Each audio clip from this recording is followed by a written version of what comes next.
she had nothing left. No name that carried weight, no house that would open its doors, no man who would stand beside her in the ruins of what had been her life. Cedric Ashcombe had made certain of that, announced it publicly, surgically, with the precision of someone who had been rehearsing the wound for years, and every aristocrat in that ballroom had watched with the quiet satisfaction of people who enjoy seeing a woman fall. But here is what none of them understood about Seraphine Vale. She had already survived the worst thing a person can survive, which is not poverty, not humiliation, not the cold shoulder of an entire empire. It is the slow daily destruction of believing you are loved by someone who has never once seen you. She walked out of that ballroom alone. She did not yet know that the most powerful man in the empire had been watching from the shadows, and that he had already made his decision. Seraphine had learned early that furniture tells the truth about a marriage. In the east wing of Ashcombe House, where she had spent 7 years arranging her life around the preferences of a man who never asked for her opinion, every piece of furniture had been chosen by Cedric's mother, the settee with the cream upholstery that showed every shadow, the writing desk positioned so that whoever sat at it faced a wall, the mirror above the vanity that caught the light at an angle that aged a woman by 10 years before she had even touched her hair. None of it had been accidental. Cedric's mother had understood that a woman surrounded by the wrong furniture eventually stops seeing herself clearly. Seraphine had understood this too, eventually, but understanding a cage does not make it any less a cage. On the morning of the Harrington winter gathering, she had spent 40 minutes at that mirror. She had worn the deep green gown Cedric had approved in October, the one with the high collar and the narrow sleeves that made her arms look decorative rather than functional. She had arranged her dark hair precisely as he preferred, up, controlled, severe in a way he called elegant, and she had privately always thought resembled grief. She had eaten nothing since the afternoon before because Cedric had commented at the Whitmore dinner 3 weeks ago that the cut of her bodice left something to be desired in terms of restraint, and she had absorbed that comment the way she absorbed all of his comments, silently, thoroughly, like water into stone. She had done everything correctly. She had always done everything correctly. That was the particular cruelty of what happened next. The Harrington estate sat 8 miles outside the city, a Baroque monument to inherited money and the insecurity that tends to accompany it. Lord Harrington compensated for his modest intelligence with aggressive architecture. The ballroom ceiling had been painted by 3 different artists in 3 different decades, which gave it the frantic energy of a document that could not decide what it was trying to say. 300 people crowded its marble floors by 8:30, drinking Harrington's imported wine and performing the elaborate social rituals that passed for conversation among people who had nothing of substance to discuss. Seraphine had attended 12 of these gatherings in 7 years of marriage. She had learned the geography of each one, which alcove allowed for the least conversation, which dowager countess would speak to her without requiring anything in return, which servants moved through the room with enough frequency that a person could excuse herself plausibly if the suffocation became too acute. She had found her alcove by 9 o'clock and was managing the evening competently when she noticed Cedric was not where she had last placed him. This was not unusual. Cedric Ashcombe was a social animal in the way that some predators are social, enthusiastically, strategically, with an eye always on what the room could yield. He had the kind of easy handsomeness that photographed well and wore well in candlelight, the sort of face that made people want to trust him before he had said anything worth trusting. He was 34 and had spent the last decade perfecting the performance of a man who was about to do something important.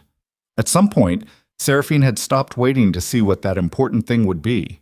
She spotted him near the great fireplace at the room's far end. He was standing with a woman.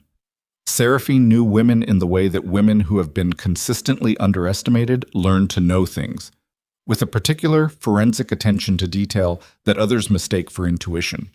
The woman beside Cedric was perhaps 26, with auburn hair dressed in the new French style that required both money and a lady's maid who had actually been to Paris.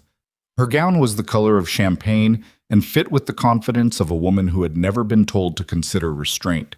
She was laughing at something Cedric had said, not the social laugh that women in ballrooms deploy like a tool, but the real one, the one that arrived before the performance could catch up. And Cedric was leaning toward her with his whole body, not inclined, leaning, the way a compass needle leans toward north.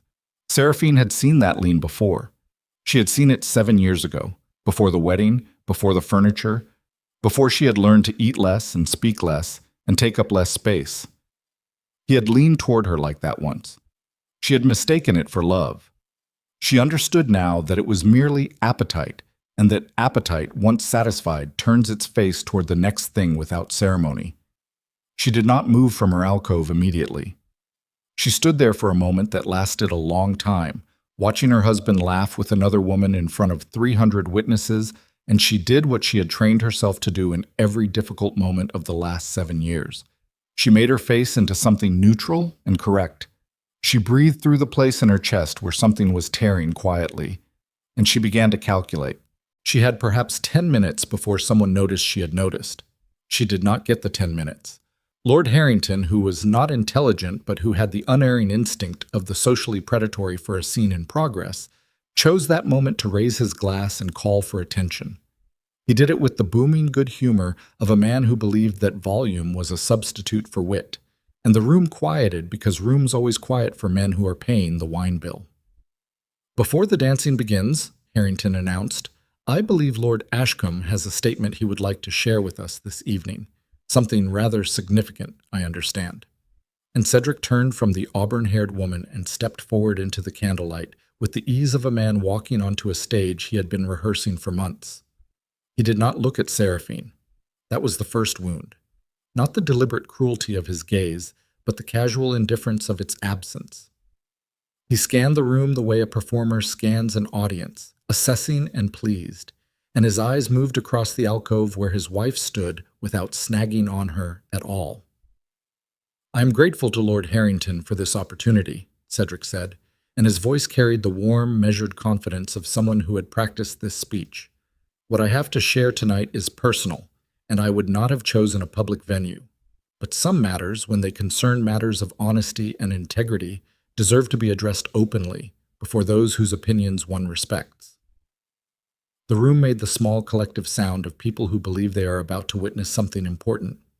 "My marriage to Seraphine Vale has been, for some years now, a source of quiet difficulty for us both." He paused, letting the word difficulty do its work, letting it imply without accusing, allowing it to paint a picture without taking responsibility for the canvas. "We were brought together by family arrangement, as many of you know, and I have spent years attempting to honor that arrangement with both sincerity and hope. But I find I can no longer in good conscience continue a union that serves neither of us, and that has become, I must admit with great sadness, simply a matter of form rather than substance." Seraphine did not move. Around her, she could feel the room recalibrating. 300 people adjusting their faces, their stances, their internal verdicts. She had lived long enough in aristocratic society to understand what was happening. She was being made into a story, and Cedric was choosing the narrative, and by the time he finished speaking, every person in this room would have a version of her life that she had not written and could not correct.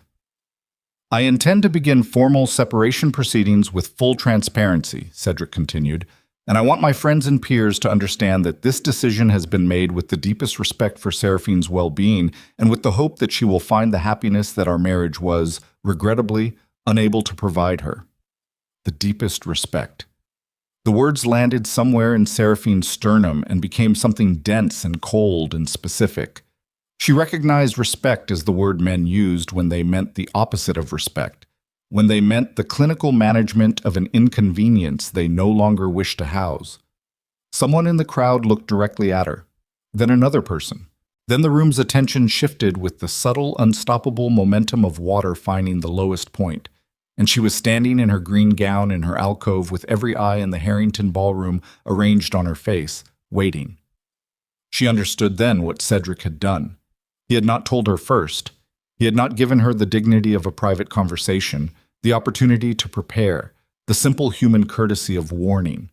He had chosen this room, this night, this audience, because an audience changes the arithmetic of humiliation. A woman humiliated privately can recover. A woman humiliated before 300 witnesses becomes a permanent story, something people carry home with them, repeat at dinner tables, transform over months into the definitive version of who she is. Cedric Ashcombe had not freed himself from a loveless marriage. He had executed a social maneuver designed to guarantee that Seraphine Vale would not be able to rebuild, because the ruin he was constructing was not financial or legal, but reputational. And reputation, in this world, was the only currency that mattered. She looked at him across the ballroom. He was watching her now, finally, with the expression of a man waiting to see if the controlled demolition had gone as planned. She did not cry. She did not plead.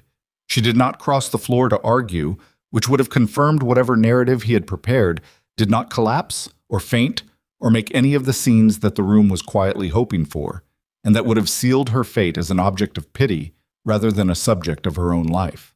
She simply looked at him for a long moment, long enough for every person in the room to see that she was choosing her response rather than reacting, and then she turned, retrieved her wrap from the chair beside her, and walked toward the exit with the same deliberate, unhurried composure with which she had entered. No one spoke to her as she left. No one reached out. No one followed. This was the part that would stay with her longest. Not the words, not the audience, not even Cedric's face, but the particular quality of silence that 300 people can produce when they have collectively decided that a woman falling is a spectacle to be watched, rather than a crisis to be interrupted. She had known these people for 7 years. She had attended their dinners, inquired after their children, sent appropriate condolences when their mothers died, and appropriate congratulations when their daughters married. She had been useful and invisible in the particular way that wives in her position were required to be. And when the moment came for any one of them to step forward and simply stand beside her, they had all, without exception, stepped back. She walked through the Harrington entrance hall, past the footman who did not meet her eyes, through the front door and down the stone steps into the winter night. The cold hit her like information. She had no carriage. The carriage was Ashcombe property, which meant it was now Cedric's property, which meant she had arrived here with a husband and would be leaving alone in December cold, with a wrap that was decorative rather than functional, and no plan beyond the next 10 feet of gravel drive. She stood at the bottom of the steps and allowed herself exactly one breath of pure, undiluted panic. Then she put it somewhere it would not interfere with her thinking, and she began to think. Her elder sister, Constance, lived 4 miles north. Constance had married a solicitor named Brevard, who was kind and slightly afraid of everyone, and their house was small and warm and would not turn her away tonight. Beyond tonight, there were problems she would address beyond tonight. The immediate problem was 4 miles of winter road and the question of whether the Harrington groundskeeper who had sometimes helped her dismount from a horse would consider lending her a cart. She was still working through the geometry of this when she heard the voice. "The Harrington groundskeeper is asleep. He was never particularly reliable after 9 o'clock. She turned. The man standing 12 feet to her left had not been there a moment ago, or had been there so quietly that she had not registered him, which amounted to the same thing. He was tall, not theatrically so, but in the way that certain men are tall, the way that suggests mass rather than height, permanence rather than display. He wore a dark coat of exceptional quality and a complete absence of ornamentation, which in a gathering of aristocrats dressed to be seen was itself a statement of the most deliberate kind. His hair was silver, not the silver of age that apologizes for itself, but the silver of something that had simply decided to be what it was. His face was difficult to read in the winter darkness, but she caught the impression of sharp angles and a quality of attention that she associated with people who had stopped pretending to be interested in anything that did not warrant genuine interest. She had seen him once, briefly, at the Montclair reception 18 months ago. She had not been introduced. She had not needed to be. There was exactly one man in the Empire who could enter the Harrington gathering and position himself outside it simultaneously, who could witness a social execution and respond to it with 12 words, and the expectation of being immediately understood. Duke Alaric Blackthorne was 61 years old, had been awarded a military command at 23 that military historians still argued about in the present tense, had expanded the Blackthorne holdings to encompass roughly a seventh of the Empire's productive land, had been widowed once under circumstances no one discussed openly, and had spent the last 15 years being described in every drawing room in the Empire as either the most powerful man in it or the most dangerous, depending on who was doing the describing and what they owed him. Seraphine looked at him with the directness she had been trained not to use. "Your Grace." You are walking 4 miles in December with a decorative wrap, he said. Not a question, not particularly an observation, more in the category of a fact being stated for shared acknowledgement. I had intended to ask the groundskeeper. As I mentioned, she watched him. There was something in the quality of his stillness that she recognized from her work with the Ashcombe tenant accounts, the particular composure of someone who has already done the calculation and is simply waiting for the other party to catch up. You were inside, she said. I was. You heard. The ballroom has excellent acoustics. Harrington paid a great deal for them. There was something in the slight shift of his tone that in another man would have been contempt, but in this man was more like a very precise record of information. Your husband performed adequately. He had clearly prepared. The word husband landed in the cold air between them like a stone thrown into water, sending out rings. Former husband, she said, before she could consider the wisdom of the correction. Something in Alaric Blackthorne's face shifted minimally. She would not have called it a smile. It was more in the nature of a very small acknowledgement of a very significant thing. Accurate, he said. Former husband.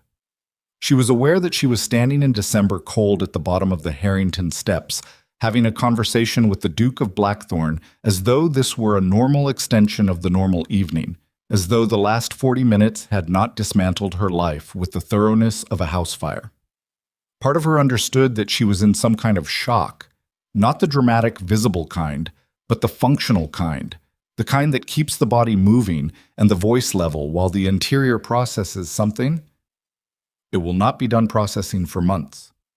She was also aware that Alaric Blackthorne did not make meaningless conversation.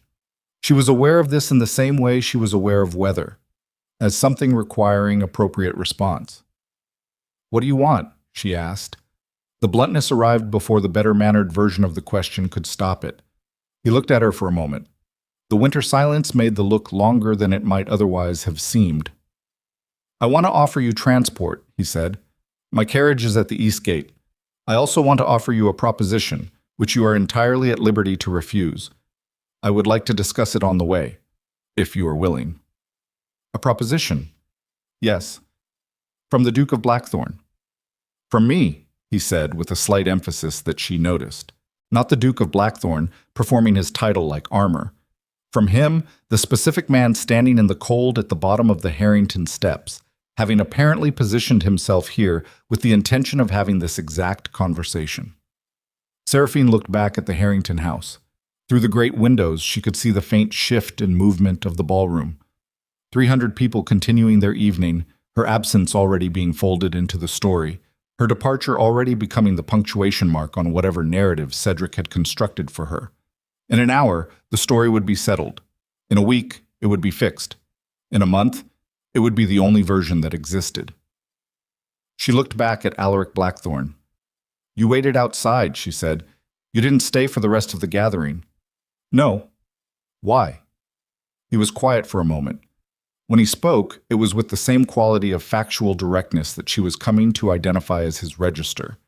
Not warmth exactly, but the complete absence of performance, which in its own way was more affecting than warmth. Because what happened in that room was not a social event, he said. It was a disposal, and I had no interest in attending a disposal. She absorbed this. It sat differently than sympathy would have.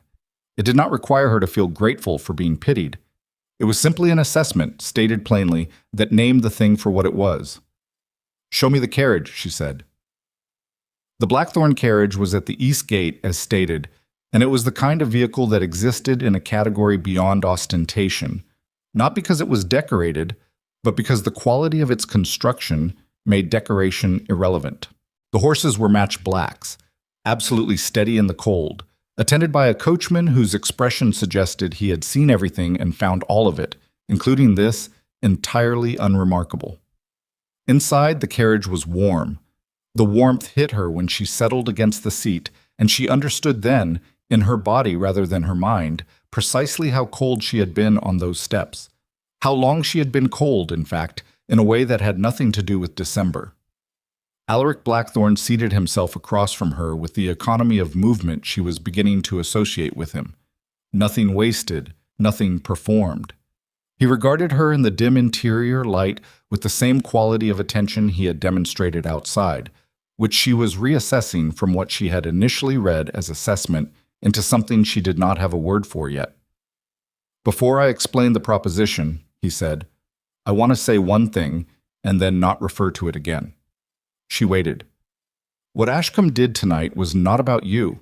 It was about him, about what he needs the world to believe he is doing and why. Men who require an audience to dissolve a marriage are men who have been performing the marriage from the beginning. He paused. The carriage moved through the gates into the winter road. That is not insight. That is simply what was visible to anyone watching the room. I mention it only because I want you to know I understood what I was watching. I am not offering you charity. I am making a calculated proposition to someone I believe has capabilities that are currently going to waste. Seraphine looked at him steadily. You don't know anything about my capabilities. I know you managed the Ashcombe estate accounts without assistance for at least 4 years because your husband's solicitor is mediocre and the accounts don't reflect his work. I know you negotiated the Ashcombe tenancy renewals in the spring of 22 because the terms are considerably better than Ashcombe's usual solicitor manages and the language is distinctive. I know you proposed the repairs to the Millfield drainage that your husband presented to the Agricultural Committee as his own recommendation because I sat on that committee and the recommendation was 12 years ahead of what Ashcombe could have produced on his best day. He stopped. I have been watching the estate data coming out of the Ashcombe holdings for several years because your husband has been selling adjacent properties in ways that affect parcels I own in that region. When I looked at the data, I found your work inside it, hidden, but there. The carriage moved through the dark road. Outside, the winter countryside moved past the frosted glass in shapes that were barely distinguishable from shadow. Seraphine said nothing for a moment. She was sitting with the particular sensation of being seen accurately by someone who has no motive for flattery, which is one of the rarest and most disorienting experiences available to a person. What is the proposition? She said finally. Blackthorn has 17 estates, Alaric said. Several have been in various states of distress for the last 3 years. 2 produce below what they should. 3 have tenancy situations that need someone with patience and intelligence, rather than someone with a solicitor and a set of standard forms. I have capable people, but I don't have anyone who combines financial understanding with the kind of, he paused, choosing the word with visible care, human attention that a distressed tenancy situation actually requires. You want me to manage your estates? I want you to come to Blackthorn Manor as my ward and take on a role that we will define together over time, he said. Publicly, you will be under my protection, which is not nothing in this empire.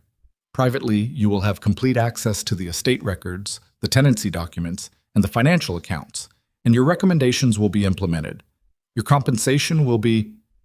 He named a figure that made the winter air feel briefly different in the carriage. She looked at him. Why me? I told you, I've seen your work. You've seen my work through your estate data. You haven't met me. You don't know whether I am reliable, whether my judgment extends beyond accounts, whether I am capable of handling anything more complex than a drainage proposal. No, he acknowledged, I don't. But I have spent 40 years making decisions about people on the basis of available evidence, and the available evidence in your case is more substantial than what I have had for most. You are also, he added, with the same flat precision that characterized everything he said, currently in a position where your alternatives are considerably limited, and I would like to be transparent about that because I don't believe in pretending the structure of a situation is different from what it is. So you're offering me this because I have no other options. I am offering you this because the work needs doing, and I believe you can do it. The timing is what it is. I didn't arrange your circumstances. I am proposing to make use of them, which is a different thing. Seraphine considered this. The carriage moved steadily through the dark. She was aware that she was sitting in a vehicle belonging to a man she had never spoken to before tonight, in a gown chosen by a husband who had just publicly dissolved their marriage, moving through a winter landscape toward a life that had not existed 4 hours ago. She was also aware that she was not afraid. This surprised her. She cataloged the surprise the way she cataloged most things, carefully, without hurry, and found that what sat in the place where fear should have been with something more like the specific alertness of a person who has just understood that the terrain has changed and that the old maps are useless. "Your ward," she said. "That is the term I would use publicly. It creates a clear framework that prevents misinterpretation and protects your reputation more effectively than any other arrangement I could construct on short notice." "And privately?" "Privately, you would be an intelligent person with a professional function and the freedom to exercise your judgment within it. Nothing would be required of you beyond the work, and nothing would be assumed." She looked at him for a long moment. He looked back at her with the same quality of patient, unremarkable steadiness, as though this conversation were not unusual, as though offering a recently humiliated woman in a winter carriage a wholesale reconstruction of her life were simply a matter to be discussed and decided on its practical merits. "I need to speak to my sister," she said. "Tonight, before I decide anything." "Of course. I will take you to her. And I need to understand," she paused, finding the shape of what she needed to say, "what you believe you are taking on. If you bring me into your household, whatever the arrangement is called publicly, you will be entering into Ashcombe's territory. He will not receive this with grace. He will be humiliated. Humiliated men do predictable and occasionally destructive things." Alaric Blackthorne looked at her with an expression that she would, months later, identify as the closest thing he had to amusement. Not warmth, not humor exactly, but a very specific quality of recognition for a problem that he had already considered and found manageable. "Mrs. Ashcombe," he said, "I have managed the Blackthorne holdings for 37 years. I have navigated 2 wars, 4 changes in imperial administration, 3 significant market collapses, and a land dispute with the crown itself. If Cedric Ashcombe would like to enter into territory with me, he is entirely welcome to try." Something moved through Seraphine then. Not quite relief, not quite safety, because she had learned by now to be careful about both of those. But something in the neighborhood of structural confidence, the sense of a foundation under the feet rather than open air. "I will speak to my sister," she said again, "and then I will give you my answer." "Understood." They rode in silence for a while. The winter road moved under them, and the darkness outside was complete, and the warmth in the carriage held. It was Seraphine who broke the silence, and she did it with the question that had been sitting underneath all the others since the steps of the Harrington estate. "Why were you outside?" she said. "You could have waited inside. You could have sent a card tomorrow. You could have made this approach in a week when it was tidier, more socially legible. Why tonight? Why those steps? Why before I'd even reached the road?" Alaric Blackthorne looked at the window for a moment, at the dark winter landscape that gave nothing back. And then he looked at her. "Because I have made the mistake before of waiting until something was tidier," he said. "And I have found that what you gain in legibility, you tend to lose in the thing itself." She held this answer. It was not a full answer, and she knew it, and she suspected he knew she knew it. But it was, she searched for the word, honest. In the specific sense of honest that meant it did not pretend to be something it wasn't. It was a partial truth delivered without apology for its partiality. She found she could work with that. Her sister's house appeared on the road ahead, the windows yellow with lamplight against the winter dark.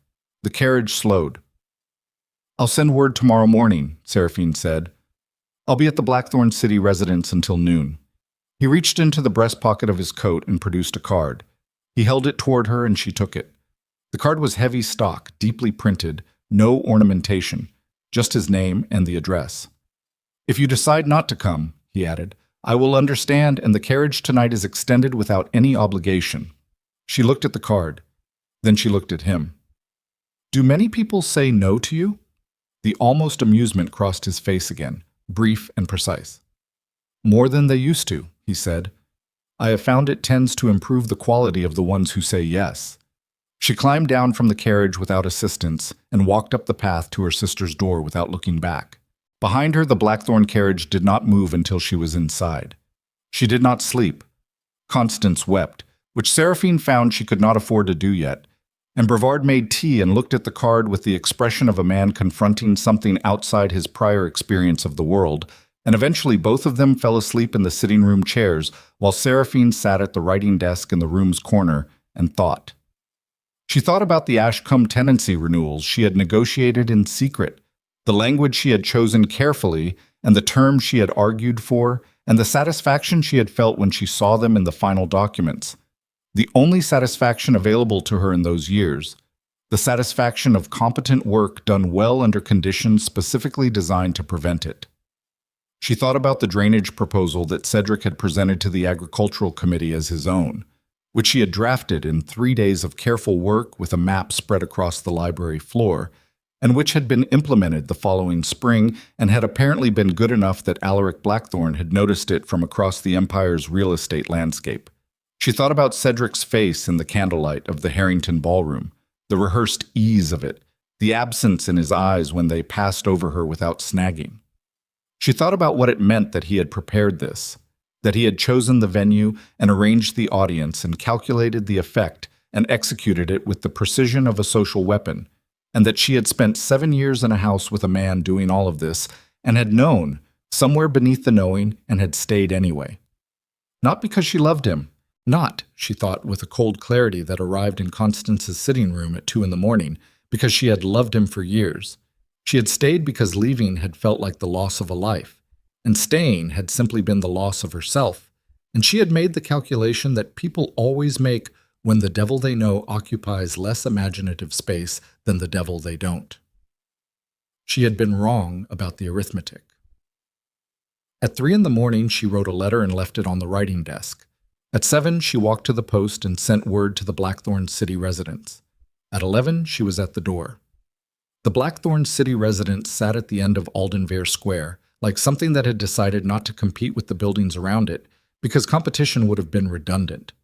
It was older than its neighbors, darker stone, with a quality of settled mass that suggested it had been there before the street existed and would be there after the street was gone. The door was answered by a butler of advanced years whose expression was so perfectly calibrated to convey neither surprise nor expectation that Seraphine found it almost comforting. She gave her name. She was shown in without delay. Alaric Blackthorne was in the library, not the formal reception room, not a drawing room arranged for guests, but the library, with a desk covered in papers and 2 cups of tea that suggested he had been in conversation with someone recently departed. He rose when she entered, which she had not been certain he would do, and which meant something she was not yet ready to quantify. "Mrs. Ashcombe," he said. "I have one condition," she said, before he could continue. He looked at her. "Go on." "I will not be a ward in the way that word is usually understood. I will not be managed, accommodated, or protected in ways that require me to be grateful for my own presence in your household. If I come to Blackthorn Manor, I come as someone with a function and the authority to execute it, and I want that in writing before I step onto any carriage that goes to that estate." He regarded her for a moment. "I had already drafted something to that effect," he said. "It's on the desk." He gestured toward the papers. "You may review it. If it requires amendment, we will amend it." She crossed the room to the desk, and she read what he had written, and she made 3 small amendments in the margins with the pen he provided without comment, and he agreed to all 3 without negotiation. They were in the carriage to Blackthorn Manor by noon. She did not look back at the city. There was nothing there now that required looking at. What she did not know, what she could not have known, sitting in the Blackthorn carriage with the amended document in her hands and the winter landscape passing outside, was that Cedric Ashcombe had woken that morning to find that his performance of the night before had not produced the clean severance he had intended. The city was talking, but it was talking in 2 directions simultaneously. About Seraphine's exit, yes, but also about the carriage that had waited at the Harrington East Gate, about the man who had not attended the aftermath of the ballroom event, about the direction in which the Blackthorn vehicle had been seen moving afterward. By noon, the speculation had taken on the specific, accelerating momentum of a story that contained something more interesting than its surface. By the time Cedric sent for his solicitor, the solicitor was unavailable. By the time he attempted to reach the man who had promised him the financial backing that had made the entire social severance viable, the man for whom Seraphine's public diminishment had been, among other things, a form of credential, there was no answer.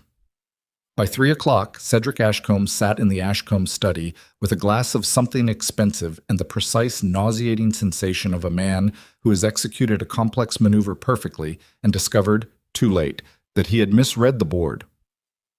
The auburn-haired woman's name was Lavinia Croft. Her father was Lord Croft, who sat on the Imperial Trade Commission. Cedric had spent 8 months cultivating this connection. The marriage was not yet arranged but had been implied, and the implication had been the load-bearing wall of his entire financial reconstruction plan. Without Lavinia, without the Croft connection, without the Trade Commission adjacency that made his current debts manageable, the architecture of his immediate future was considerably less stable than the evening before had suggested. And he had sent this plan into motion last night based on the assurance of Martin Hargrove, his primary financial backer, the man whose promise of backing had made the Ashcombe debt situation tolerable, that everything was in position. Martin Hargrove, as of this morning, was not returning messages. Cedric held his drink and looked at the wall and ran the numbers that he had been running with increasing alarm since 8 o'clock, and somewhere beneath the arithmetic he heard, very clearly, the sound of the thing he had thrown away. He thought of Seraphine at the Harrington ballroom steps. He thought of the composure on her face when she had looked at him. He thought of the Blackthorn carriage at the East Gate. And for the first time in 7 years of marriage, Cedric Ashcombe thought about Seraphine Vale with something that was not management or irritation or the mild guilty indifference of a man who has stopped seeing someone he once pursued, but with the specific, sickening clarity of a man who has just understood fully and irreversibly what he has destroyed. He was still sitting there when his butler knocked. "My lord, a letter." He took it without looking at the hand that offered it. He opened it with the letter knife because he was performing competence for no audience, because the performance was the only thing he had left. The letter was from Martin Hargrove's solicitor. It was 3 paragraphs. It informed him that the promised backing for the Ashcombe debt restructuring was being withdrawn pending review. It used words like material change in circumstances and unforeseen reputational considerations, and these words had the texture of language designed by legal professionals to cause maximum damage while providing minimum basis for grievance. Cedric read it twice. Then he read it a 3rd time, more slowly, in the way that people read things they cannot believe but cannot stop reading. By the 4th paragraph, there was no 4th paragraph, but he looked for one anyway. He understood what Martin Hargrove had done. Hargrove had used him, had encouraged the public humiliation of Seraphine Vale because it served some purpose of Hargrove's own, some calculation about the Ashcombe estate or the adjacent properties or the trade routes that Cedric, in his eagerness to be supported and directed and backed by someone who seemed to know what they were doing, had never thought to interrogate. He had performed the dissolution of his marriage in front of 300 people on the instruction of a man who had needed him to do it and who had not needed him for anything afterward. He sat with this knowledge. Outside, the winter afternoon was dissolving into early dark. Somewhere in that dark, the Blackthorn carriage was moving north toward the Blackthorn estate, carrying a woman in a green gown and a document with 3 marginal amendments in a handwriting Cedric had once taken for granted so thoroughly that he could no longer precisely remember what it looked like. He was going to need to think very carefully about what to do next. He was also going to need to be very careful about how he thought about it, because somewhere in the last 12 hours, the situation had become something other than what he had planned. And the most dangerous thing a man can do in a situation that has become something other than what he planned is proceed as though it hasn't. He set the letter on the desk. He poured another drink. And then his butler knocked again, with the specific quality of knock that means the thing on the other side of the door is something the butler does not want to be responsible for announcing. "My lord," a pause of professional duration. "Lord Croft is here." Cedric's glass stopped halfway to his mouth. Lord Croft, Lavinia's father, the Trade Commission, the man whose connection was the entire remaining foundation of Cedric's rebuilt life. Here, at his door, at 5 o'clock in the evening, without an appointment, without advance word, with the quality of arrival that serious men produce when they have come to say something that they have decided will be said in person. Cedric Ashcombe set down his drink. He thought of Seraphine's face on the Harrington steps, the composure of it, the terrible, deliberate composure of a woman who had already decided not to beg, and had decided it so completely that there wasn't even the ghost of the impulse left on her face. He thought of the Blackthorn carriage, He thought of the 3 amendments in the letter on his desk. He thought of what it meant that the most powerful man in the empire had been standing outside the Harrington East Gate last night with a carriage and a proposition, waiting with the patience of someone who had done his calculations and found them sufficient. "Show him in," Cedric said. His voice was level. His hands were not. Lord Croft was not a large man, but he occupied space the way certain structures occupy space. Not through dimension, but through the suggestion of weight behind every surface. He was 60, perhaps 62, with the kind of face that had stopped being readable sometime in his 40s, and had since become a professional instrument. He wore no coat, which meant the cold outside had not registered on him as significant, and he stood in the center of the Ashcombe study without sitting, without being invited to sit, without acknowledging that sitting was a variable in the situation at all. Cedric was on his feet. He did not remember standing.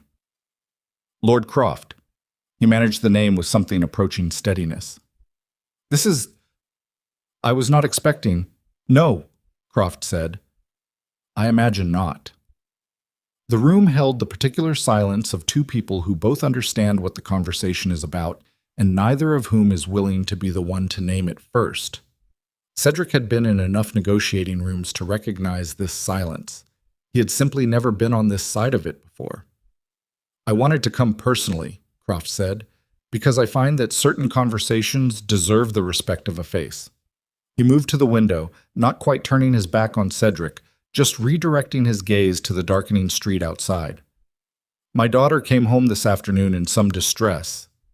Cedric felt something cold move through his chest. "Lord Croft. Whatever Lavinia may have, she wasn't distressed by the evening itself," Croft said, with a quality of interruption so quiet it barely registered as interruption at all. "She was distressed by what she observed. There is a difference, Ashcombe, between a man who dissolves a marriage because the situation has run its course and a man who dissolves a marriage in a ballroom in front of 300 people because he requires the audience." The word "requires" landed in the room like a weight being set down on a table. Cedric opened his mouth. "Don't," Croft said, still mild, still facing the window. "I have been watching men perform their ambitions for 40 years. I know what it looks like when a man is executing someone else's strategy. What I am less clear on is whether you know whose strategy you were executing last night." The silence that followed was the most informative thing Cedric had experienced in months. He sat down, not because he chose to, because his legs made the decision for him, and the body is honest even when the mind is still composing its defense.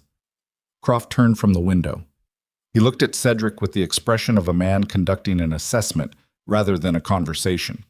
"Hargrove," Cedric said. The name came out smaller than he intended. "Hargrove," Croft confirmed, with the tone of a man marking a correct answer on an examination he had already known the results of. "What does he want?" "What Hargrove always wants: proximity to influence and distance from accountability." Croft moved to the chair across from Cedric and sat, finally, with the deliberateness of a man choosing his position carefully. He needed the Ashcombe estate unencumbered. He needed you mobile, socially reconstructed, and attached to something with trade commission adjacency. And he needed the woman to be gone, discredited, reduced to a version of herself that couldn't function as a complicating variable. The woman. Seraphine.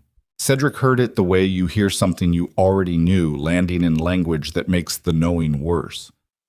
She was a complicating variable, Cedric said, and then heard the words in the room's air and understood they were the ugliest thing he had said in a long time, and that he had said them automatically, which was worse.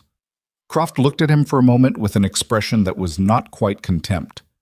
It was more in the nature of finality, the look a man produces when he has confirmed something he hoped to be wrong about.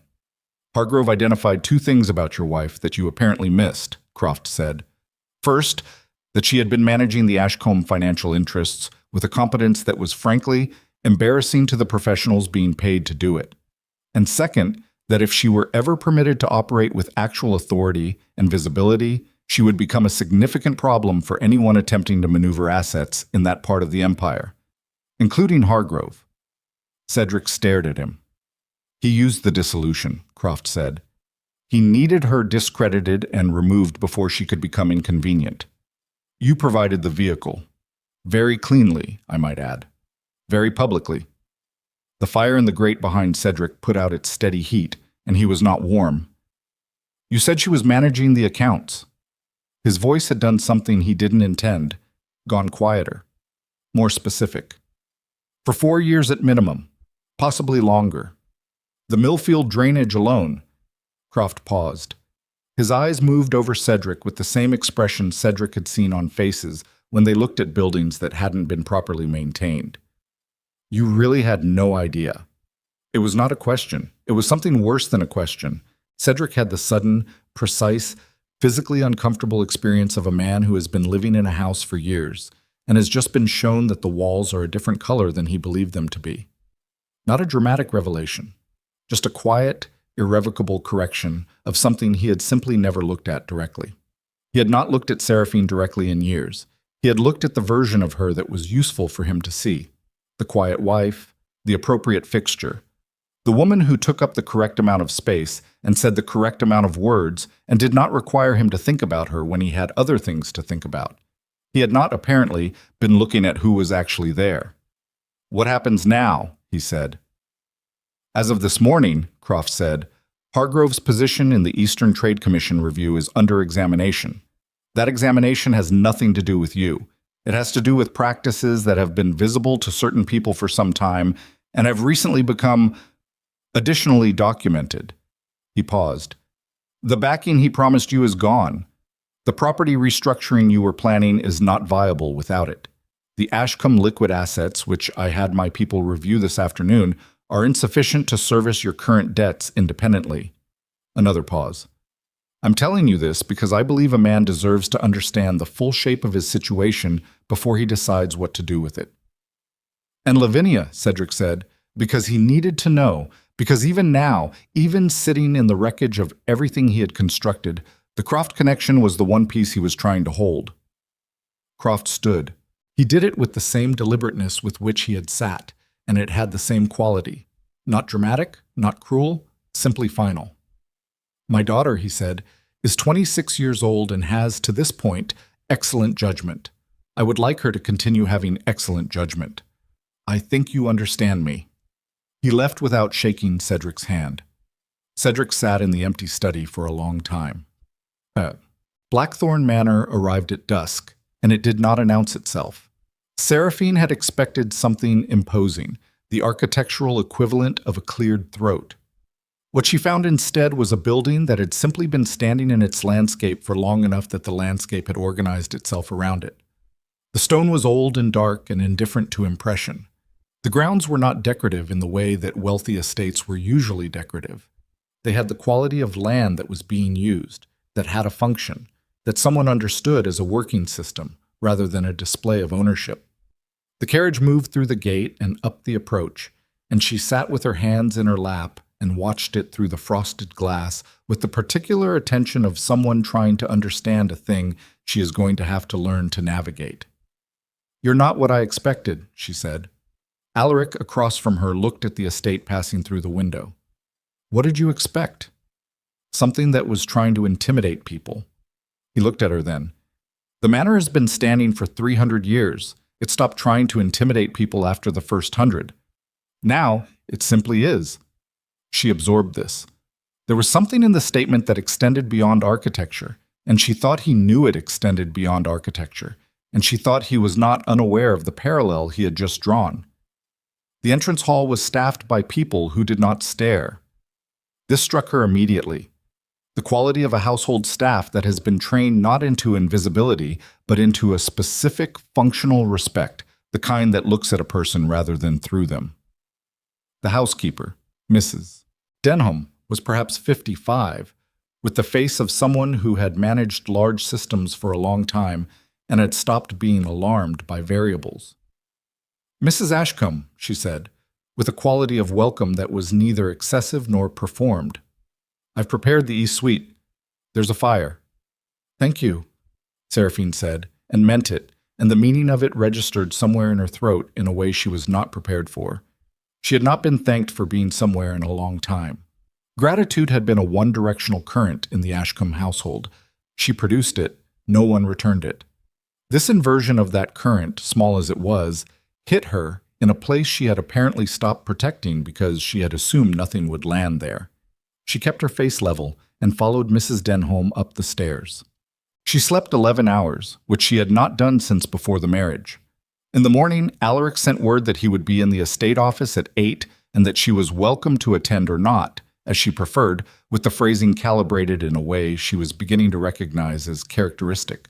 The genuine optionality of it, the absence of subtle pressure, which was itself so unusual that she kept testing it for the hidden coercion and kept not finding any. She was in the estate office at 10 minutes to 8 with a cup of tea she had made herself because the kitchen was visible from the corridor, and she had walked in without being stopped and found what she needed without asking. The estate office was a working room. This distinguished it from every room she had occupied in the last 7 years, which had been rooms arranged for the appearance of function rather than the exercise of it. There were maps on the walls, not decorative, not framed, pinned directly to the plaster with a utilitarian confidence that she found immediately legible. There were ledgers on the shelves, arranged by year. There was a secondary desk that had clearly been set up recently, with clean paper and 2 good pens. She understood the secondary desk was for her. She sat at it without comment and waited. Alaric arrived at 8 precisely, reviewed something in the uppermost ledger without sitting, and then looked at her with the direct attention she was coming to expect from him. Pemberton Estate, he said, 40 miles northeast, 300 tenants. The drainage system failed in the spring and hasn't been repaired because the estate manager submitted a repair estimate that I found. He chose the word with visible precision, optimistic. His optimism has cost the tenants 2 difficult seasons. I'd like your read on the situation before I make a decision about the manager. He set a folder on her desk. She opened it.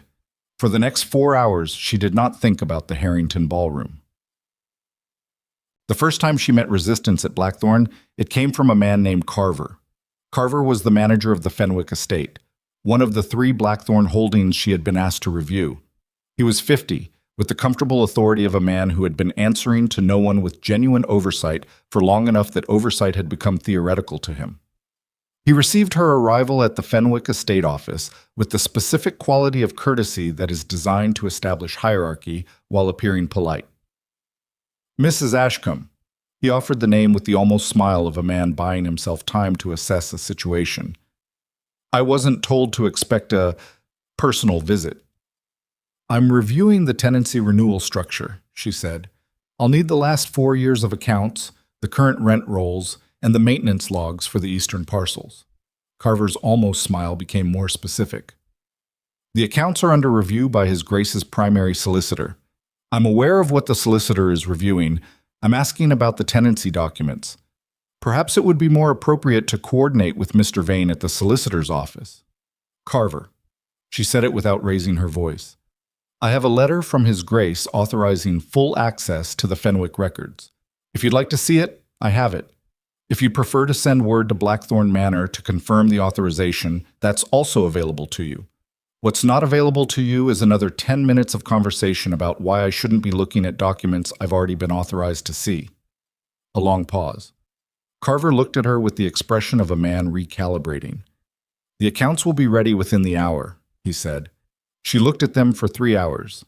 By the time she left the Fenwick estate, she had found 4 years of systematic underreporting, 47 tenancy renewals with terms that were considerably more favorable to a private land company than to either the tenants or the Blackthorn estate, and a maintenance log for the eastern parcels that had been rewritten at least twice, which was visible because the second writing had not fully erased the indentations from the first.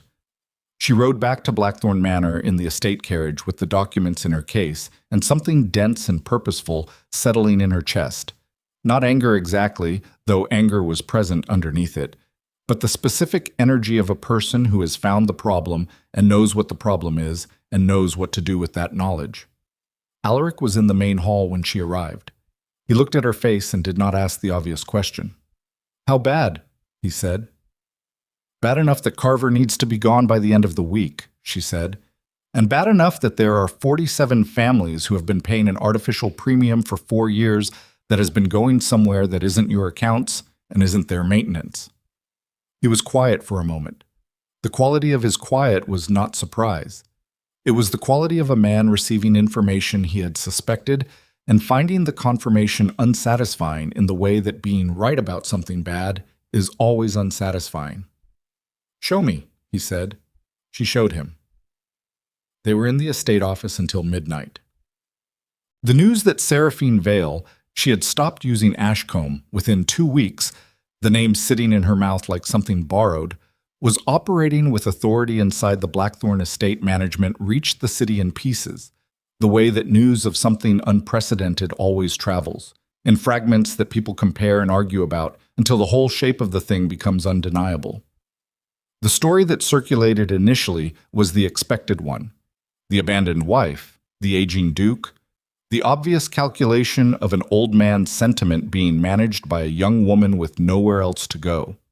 This version of the story was comfortable and required no revision of existing assumptions, so it circulated widely and with the ease of something that fits the already grooved channels of what people believe.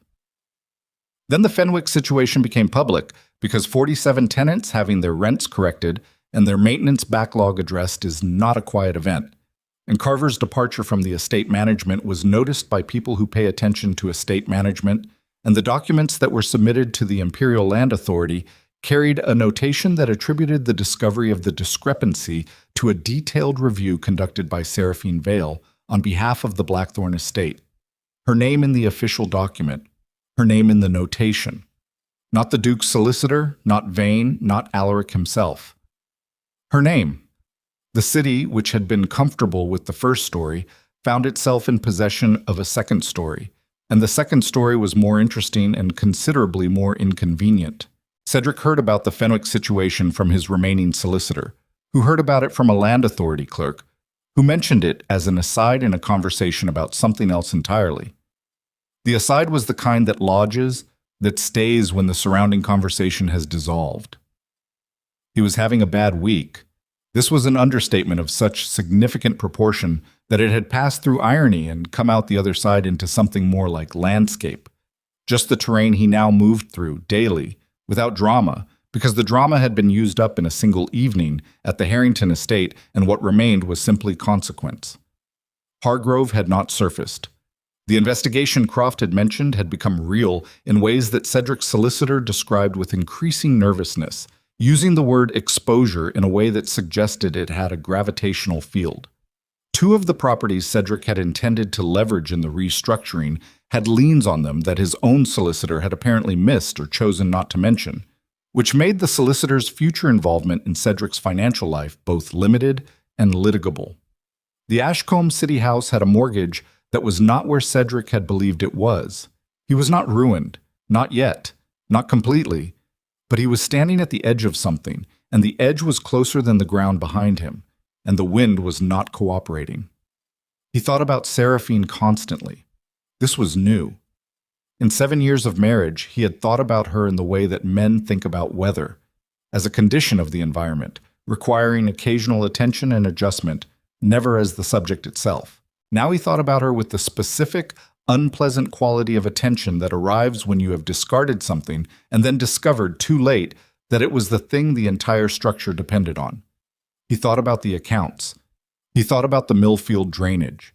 He thought about the way she had been at the Harrington steps. Not devastated, not collapsing, but composed with the composure of someone who had already passed through devastation and come out somewhere else. He thought about what that meant, about how long you have to practice something in silence before it becomes that visible in a crisis. And he understood that she had been practicing it in his house, around him, because of him, and he had not been paying enough attention to notice. He told himself he wanted to speak to her because of the finances, because the Ashcombe situation was complicated and she had understanding of the accounts that no one else now living had, and a conversation between former spouses on the subject of shared financial history was not unreasonable. He told himself this with the practiced confidence of a man who has been telling himself things for a long time and has developed a high tolerance for the gap between what he says and what is true. He sent a letter to Blackthorn Manor on a Thursday.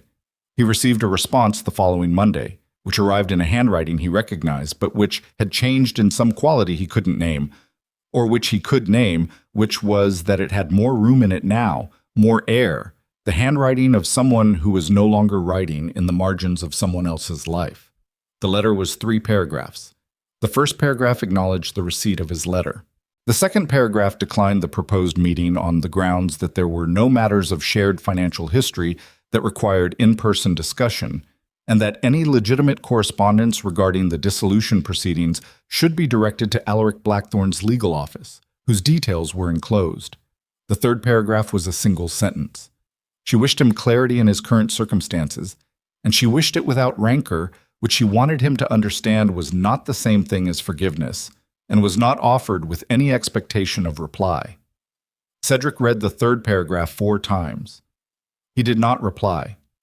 He sat for a long time in the Ashcombe study that was beginning to feel like a room he was only borrowing, and he thought about what it meant that a woman he had publicly discarded in front of 300 people was now operating as a legal authority inside the most powerful estate in the empire, and that she had declined to meet with him, and that she had done it in 3 paragraphs, and that the 3 paragraphs had been more devastating than screaming would have been.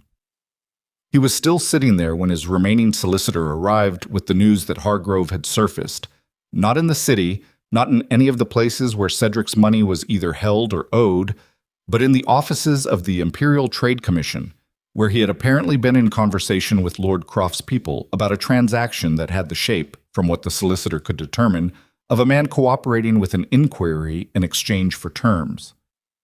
Terms. Cedric pressed his fingers to the bridge of his nose and held them there. Hargrove cooperating meant Hargrove talking. Hargrove talking meant everything that Hargrove knew about the Ashcombe estate strategy, the dissolution timing, the financial architecture that Cedric had constructed with Hargrove's guidance, became available to people who were currently looking at Cedric's finances with instruments that were considerably more precise than anything Cedric had been prepared for. "How long?" Cedric said. His solicitor moved papers. "The commission review it's moving faster than these things normally move. Someone is accelerating it." "Who?" The solicitor looked at him with the expression of a man who knows the answer and would prefer not to say it. Cedric looked back at him and understood before the name was spoken, understood it with the particular, cold, comprehensive clarity of a man who has just realized that the board was never arranged the way he believed it was, that there were pieces on it he hadn't seen, and that one of those pieces had been in motion since before the Harrington evening, had been watching, had been waiting, had perhaps been waiting long enough that the entire performance in the ballroom had been, not predicted exactly, but prepared for, built around, incorporated into a response that was already in progress before Cedric had raised his glass and cleared his throat and stepped into the candlelight. "Blackthorne," his solicitor said. The name sat in the room. Cedric felt the full weight of what he had walked into. Not stumbled into, not been maneuvered into by Hargrove alone, but walked into with his own feet and his own performance and his own rehearsed speech. While across the empire a man who had spent 40 years learning how power actually moved had looked at the situation and made his calculations and put things into position with the patience of someone who did not need the evening to go any particular way because he had already arranged for the morning. He thought of Seraphine on the steps. He thought of the carriage at the east gate. He thought of what it meant that Alaric Blackthorne had been standing outside that ballroom, not inside it, and that he had known where Seraphine would come out. And for the first time since Thursday's letter, he picked up a pen. Not to write to Seraphine, to write to his remaining allies, the ones who were left, the ones who hadn't yet found reasons to be unavailable, with a desperation that he would have called strategy 12 months ago and could no longer call anything but what it was. He was going to need every one of them, because what was coming was not a financial review. What was coming, he understood now, was something considerably larger than that, and it had a shape that he had not seen until this moment, and the shape had Seraphine Vale at its center, not as a victim, not as a possession, not as the quiet fixture he had managed and ignored and finally disposed of before a crowd of 300 people who had watched her walk out with her chin level and her hands still. The shape had her at its center as something else entirely, and he had put her there. He had put her there himself. The letter Cedric sent reached 7 men. 3 did not respond. 2 responded with the language of men who have already spoken to their solicitors about the nature of their relationship with a particular party and found that relationship, upon reflection, more limited than previously understood. One responded with genuine warmth and a list of reasons why he could not, at this precise moment, be of practical assistance, though his feelings remained entirely supportive. The seventh did not respond by letter at all. He arrived at the Ashcombe City House on a wet Tuesday morning without announcement, which was how Cedric knew the situation was worse than the 6 non-responses had suggested. His name was Pemberton. Not the estate, the man, Arthur Pemberton, who had been Cedric's closest ally in the Merchant Council for 11 years, and who had the particular value of being someone Cedric had believed was genuinely, uncalculatingly on his side. Pemberton was one of those men who project straightforwardness so consistently that you stop questioning whether the projection matches the interior. Cedric had stopped questioning it years ago. He understood now that this was precisely the kind of trust that gets used. Pemberton sat across from him in the Ashcombe study and looked at the desk between them with the expression of a man who has rehearsed a conversation and is finding the rehearsal insufficient now that the actual moment has arrived. "You need to hear this from me," Pemberton said, "before you hear it from someone who doesn't, before you hear it in a less controlled environment." Cedric looked at him. Something in his chest had already begun the slow, cold process of understanding before his mind had caught up. "The commission review," Pemberton said. "It isn't only about Hargrove." Cedric said nothing. The documents Hargrove turned over. They include correspondence. Correspondence about the Ashcombe dissolution strategy, about the timing, about what Hargrove needed the dissolution to accomplish in terms of the adjacent property positions. Pemberton stopped, picked up his gloves from the desk, put them down again. "There are letters in that correspondence, Cedric. Letters with your signature." The fire behind Cedric put out its heat, and he did not feel it. "I signed letters to Hargrove," he said carefully. "Yes. But the question the commission is going to ask is what you understood those letters to authorize, because the way Hargrove is presenting it, the way his solicitor is framing the cooperation, you weren't an unknowing participant in the property scheme. You were the mechanism. The dissolution, the public humiliation, the timing, all of it is being framed as something you executed deliberately to clear the path for a land acquisition strategy that benefited both of you." The word humiliation. It arrived in the room and stayed there. "That's not what happened," Cedric said.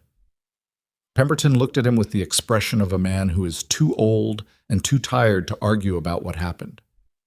"What happened and what can be demonstrated are two different problems," he said. "And right now, what can be demonstrated, what Hargrove's people are actively demonstrating to the commission, is a version of events in which you are the architect rather than the instrument." Cedric heard his own breathing. He heard it the way you hear things when the interior noise has suddenly stopped, clearly with an unpleasant intimacy. "He's reversing it," he said. "He's reversing it," Pemberton confirmed. "He cooperates. He names you as the primary. He walks away with reduced exposure. You carry the full weight of a land acquisition scheme you may not have fully understood you were executing. And then there is the matter of your wife." "Former wife." "Former wife." Pemberton said it without inflection. "The commission is going to look at the dissolution, at the manner of it, at what it accomplished in terms of removing her from the Ashcombe estate management before the property positions were formalized. Hargrove's people are suggesting that she was removed deliberately because she would have identified the discrepancy in the adjacent land values. The full architecture of it landed on Cedric all at once, not in pieces, not gradually, but complete. The whole structure of what Hargrove had built, with Cedric as the visible face, and Seraphine as the inconvenient complication, and the entire public dissolution as a maneuver designed to look like a failing marriage, rather than the elimination of the one person in the Ashcombe estate who would have seen what was happening in the accounts and understood what it meant.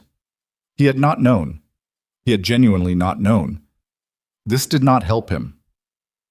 The problem with being used as an instrument is that the instrument and the architect are indistinguishable from the outside. The problem with having spent 7 years not looking at your wife is that you have no evidence of what she was actually doing because you never asked, and no one is going to take your word for the version of your marriage you are prepared to describe now that the version has stopped being convenient. "What do I do?" Cedric said. Pemberton was quiet for a moment that contained several things. "There is one person," he said finally, who could provide testimony about the Ashcombe estate management practices that would directly contradict Hargrove's framing. Someone with documented access to the accounts over a sustained period.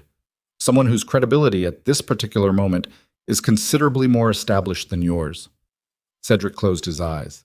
He opened them. She won't, he said. You don't know that. She sent me 3 paragraphs, Arthur. 3 paragraphs and the address of a solicitor. She sent you 3 paragraphs before Hargrove turned over the documents, before the commission review accelerated, before your name was in a position that is going to look very different in 6 weeks than it looks today. Pemberton stood and retrieved his gloves with the definitiveness of a man concluding a visit he had not enjoyed. I am not telling you what to do. I am telling you what exists. The rest is yours. He left. Cedric sat in the empty study and thought about Seraphine for the 3rd time that week, and for the first time what he thought was not the old calculus, the management, the logistics, the assessment of how she fit into what he needed from his life. What he thought was simpler and considerably worse. He thought about what it had cost her to manage those accounts in silence for 4 years. What it had cost her to draft the Millfield proposal and hand it to him and watch him present it as his own. What it had cost her, accumulated over 7 years, to be present in a house where the person who should have been paying attention to her had simply not. He thought about 3 paragraphs and the address of a solicitor. He thought about what he was about to ask her to do. The Imperial Gathering was not called on short notice. These things never were. The machinery of assembling the Empire's significant parties required weeks of coordination and the kind of logistical precision that made spontaneity impossible. But the Commission review had created its own gravity, and the gathering that Lord Harrington had been planning for March found itself incorporating an additional agenda item that had not been on the original schedule, and that several parties had strong reasons to want resolved publicly. Cedric had requested the opportunity to address the Commission's preliminary findings before the gathering. The request had been granted with a speed that should have told him something. He was in the city for 5 days before the gathering. In those 5 days, he sent 3 messages to Blackthorn Manor. The first 2 received no response. The third received a response from Alaric Blackthorn's legal office, not from Seraphine, from the office, acknowledging receipt. He understood then that he was not going to be able to reach her through the conventional approaches.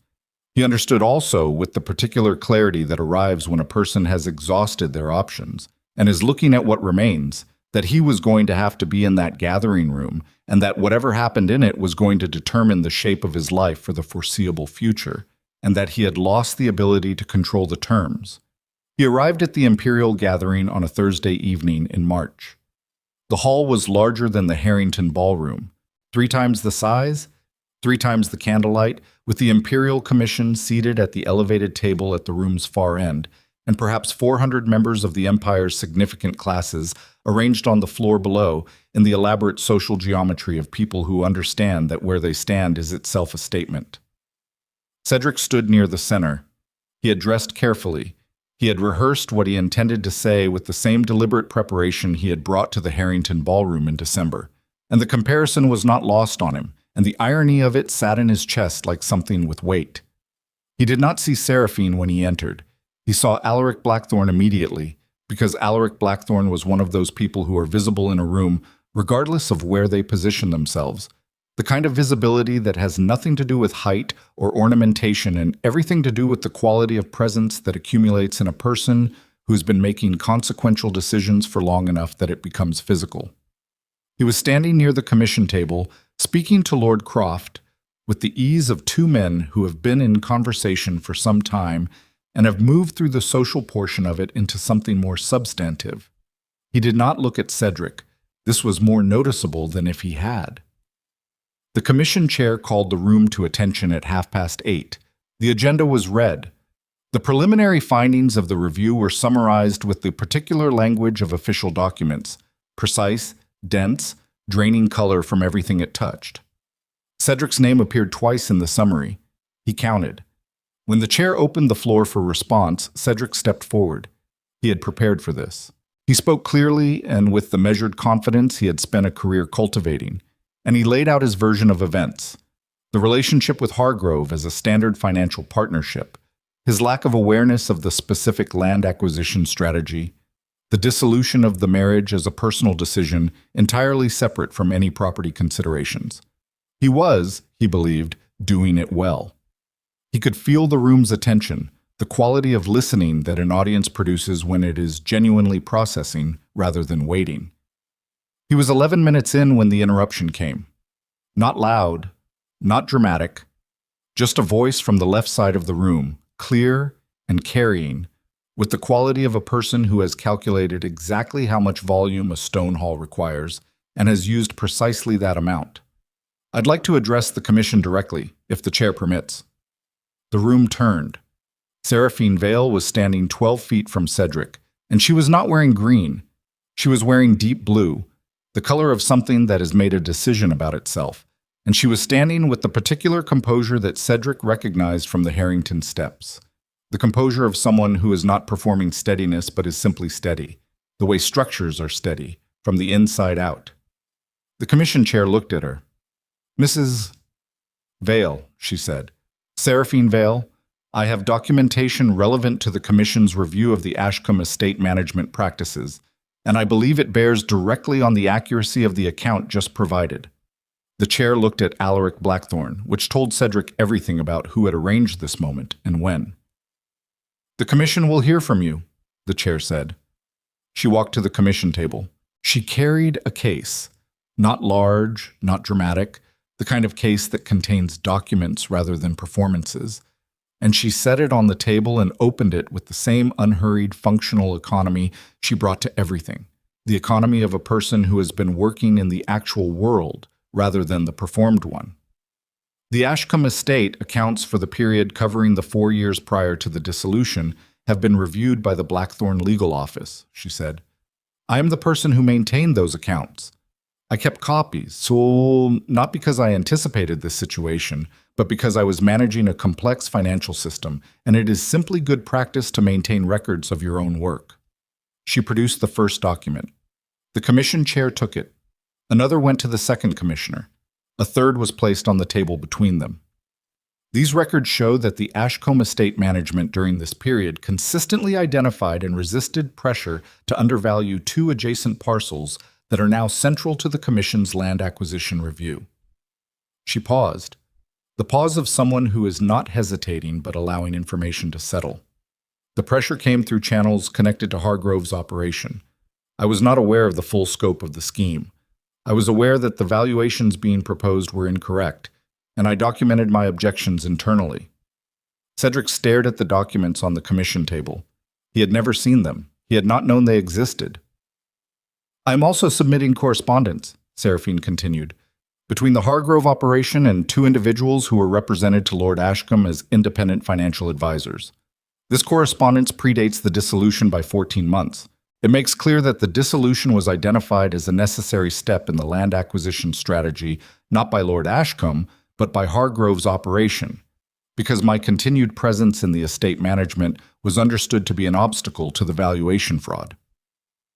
The room had gone quiet, with the quality of quiet that descends when 400 people are all making the same rapid calculation simultaneously. Cedric heard his own pulse. She had known. Not everything. Not the full shape of it, not Hargrove's complete architecture, but she had known something was wrong with the valuations, and she had documented it, and the documentation had been sitting in whatever careful, private, entirely characteristic system she had built for herself in the margins of the life he had constructed around her, and she had brought it here, and she had handed it to the commission, and she had done it in front of 400 people. "I want to be clear," Seraphine said, and her voice shifted slightly.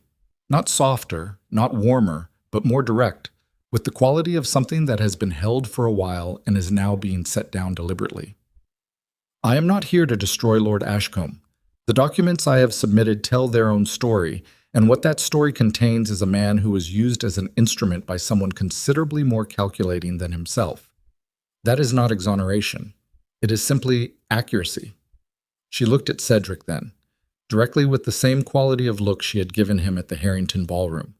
The look that was not the absence of feeling, but the decision about what to do with feeling made in advance, and not revised under pressure. "I managed those accounts for 4 years," she said, and the room was so quiet that the statement landed with the weight of something much longer.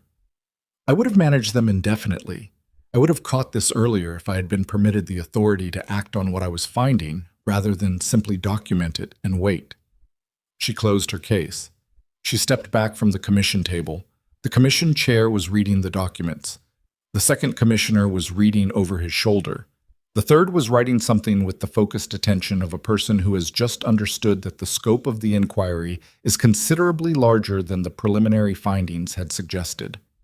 In the center of the room, Cedric Ashcombe stood with the particular experience of a man who is watching his own life be described accurately by someone else, and finding that the accurate description is more devastating than any accusation could have been, because accusations can be argued with, and accuracy cannot. Hargrove's strategy had been reversed, not by Alaric Blackthorne's legal office, not by Lord Croft's commission allies, not by any of the machinery that Cedric had dimly understood was in motion, but by 4 years of account records maintained by a woman who had been working alone in the margins of a life that was not giving her credit for any of it, kept not out of strategy, but out of the simple, fundamental professional seriousness of a person who does not do work badly even when no one is watching. She had not needed to do this. She had been under no legal obligation, no social obligation, no obligation of any kind. She had 3 paragraphs and a solicitor's address and the full moral authority of someone who had been publicly discarded. She could have watched the commission review proceed, and Cedric could have carried the weight of Hargrove's framing entirely, and that would have been consequence rather than injustice, because Cedric had made his choices. She had not done that. He did not know what to do with this. He did not have a framework for it, because the framework he had built for thinking about Seraphine Vale was so fundamentally constructed from his own needs and his own perspective that it had no category for who she actually was. He was standing in the Aldenvere Imperial Hall with 400 people and a commission and the remainder of his public life arranged around him, and for the first time in 7 years of marriage, he was thinking about Seraphine Vale without reference to himself at all. It was the most alone he had ever felt. The commission chair set down the documents. He looked at Cedric with the expression of a man who has revised his assessment and found the revision unpleasant on everyone's behalf. "Lord Ashcombe," he said, "in light of the submitted documentation, the Commission will be requesting an expanded review of the Hargrove operations communications with the advisory network connected to the Ashcombe estate. You will be contacted by our office within the week regarding your formal cooperation with this process." Cooperation. The word had a specific meaning in the context of commission reviews. Cedric understood the specific meaning.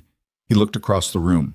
Alaric Blackthorne was watching him with the expression of a man who has made no move and feels no need to, because the board is arranged and the pieces are where they need to be, and the next several moves are simply a matter of sequence. And beside Alaric, Seraphine was closing her case with the same functional economy with which she had opened it. And she was not looking at Cedric, not because she was avoiding the look, but because she had already decided where her attention was directed. And it was not toward him. And the difference between those two things, the deliberate look away and the simple fact of looking elsewhere, toward something that matters more, was the full measure of how far she had traveled since December. He had destroyed her life. She had built a different one. And the one she had built was now actively, methodically, and without personal animosity, dismantling the false architecture that had been constructed in her absence, not out of revenge, but simply because the documentation existed, and the documentation was true. And Seraphine Vale, as Cedric had finally, comprehensively understood, did not leave true things sitting quietly in a case when they were needed in the room. He turned to face the commission chair. He had one move left. Not a good move, not a move that recovered what he had lost or repaired what he had broken or restored, any version of the life he had entered that ballroom expecting to construct. But it was a move that was still his to make, which was more than he deserved, and he knew it. "I will cooperate fully," Cedric Ashcombe said. His voice was level. He did not know from where he was producing the level. He suspected it was the last thing in him that was still performing, still carrying the habit of a man who faces rooms with composure, still functioning on the training of a life that had valued appearance over substance so consistently that the appearance had become structural. He was going to have to dismantle that too. He just didn't know yet what would be standing when it was gone. The commission hall emptied the way that rooms empty after something irreversible. Not all at once, but in a tide of small departures, people peeling away from the edges first, the ones who had the least invested and therefore the most freedom to leave, then the middle layers until what remained was the core of it, the commission table, the documents, and the people whose names were in them. Cedric was escorted to a side room by 2 commission officers, not under arrest, not yet in the language the officer used, which was the specific language of a process that has not reached its conclusion, but has reached the point where the conclusion is visible from where you are standing, and what separates you from it is paperwork rather than uncertainty. He sat in the side room and gave his initial statement with the focused, factual precision of a man who has decided that the only remaining asset he has is accuracy. He named Hargrove. He named the advisory network. He described the communications he had received and the instructions he had followed without sufficient interrogation of their origins, and he said these things without attempting to dress them in better language than they deserved, because he had tried better language at the commission table 40 minutes ago, and it had lasted 11 minutes before being taken apart by a woman with a document case and 4 years of records maintained in careful, private silence. It took 2 hours. When it was finished, the officer told him he was free to leave the hall, but not the city pending the formal review process. He walked out of the side room into the corridor. The main hall was mostly empty. The candles had been reduced to the maintenance level. Enough light to move by, not enough for the performance of occasion. The imperial standards on the walls looked different in the reduced light, less declarative, more structural, the way the actual architecture of things tends to look once the ceremony around it has cleared. Alaric Blackthorne was standing in the corridor, not waiting, exactly. Standing in the way of a man who has somewhere to be and has paused briefly because a brief pause serves a purpose. He looked at Cedric with the expression that Cedric had seen once before, at the commission table, earlier in the evening, the expression of a man who has made no aggressive move and feels no need to because the board does not require it. Cedric stopped. He was aware of his own face.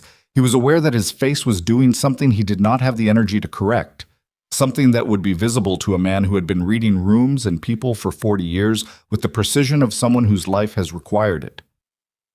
"I want to know one thing," Cedric said. Alaric waited. "Did you know about the documents before tonight? Did you know what she had?" Alaric looked at him for a moment. "She told me what she had 3 weeks ago. I advised her that what she did with them was her decision entirely. And the commission, the timing. Lord Croft's review was already in motion. The timing was Croft's. I contributed documentation regarding the adjacent property valuations from the Blackthorne side. The rest," he paused, the pause of someone being exact rather than modest, "was her." Cedric absorbed this. "She didn't have to do it," he said. "She could have let Hargrove's version stand. She had every reason to let it stand." Alaric looked at him with the quality of attention that does not perform judgment but records things precisely. "Yes," he said, "she did." He walked away then. Not quickly, not dramatically. Simply in the direction he had been going before the pause, with the steady, unhurried gait of a man who has said what was accurate and does not feel compelled to add to it. Cedric stood in the corridor alone and understood that what Alaric Blackthorne had just told him was not a kindness. It was information. It was the information a person gives you when they believe you are capable of understanding what it means, which was itself a more significant courtesy than anything Cedric had received in the last 3 months from anyone, and it landed in him with the weight of something he was going to be carrying for a long time. She had not let Hargrove's version stand. She had chosen accuracy over satisfaction. And in doing so, she had done the only thing that was impossible to strategize around, impossible to outmaneuver, impossible to address with lawyers or allies or carefully worded statements. She had simply been honest, in public, at cost to herself, without requiring anything in return. He had spent 11 years studying the mechanics of influence, and not one of those years had taught him anything that was worth as much as that. The Blackthorne carriage left the Imperial Hall at 11:30. Inside, Seraphine sat with the empty document case on her lap, and her hands folded on top of it, and the specific quality of exhaustion that arrives not from physical effort, but from the sustained total expenditure of concentration, the kind of tired that lives behind the eyes and in the place where the jaw meets the skull. Alaric sat across from her. He had not spoken since the hall. She had not spoken since the hall.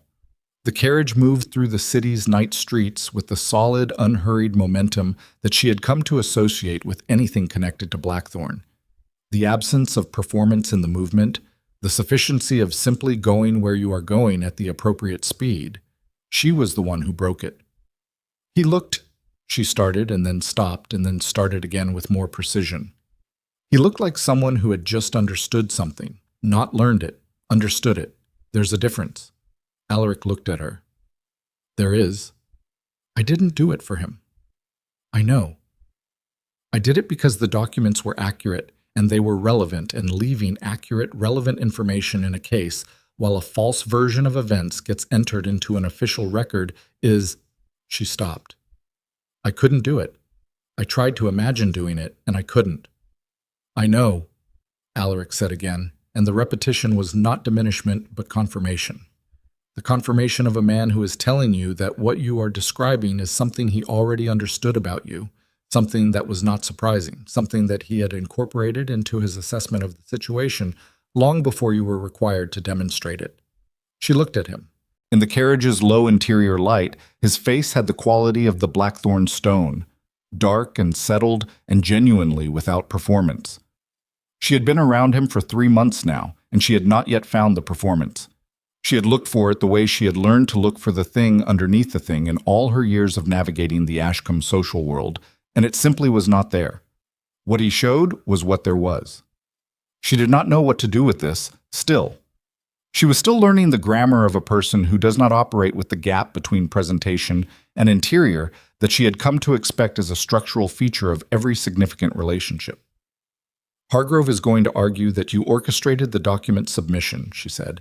He's going to argue that the Blackthorn estate had motivated interest in removing him from the adjacent property positions, and that I was, she found the word, deployed. Yes, Alaric said. His solicitor sent word this afternoon. She looked at him. You knew this afternoon. I knew this afternoon that he was going to make that argument, and you didn't tell me before I went into that hall. No. The monosyllable sat in the carriage. She examined it. Because you didn't want it to change what I did, she said.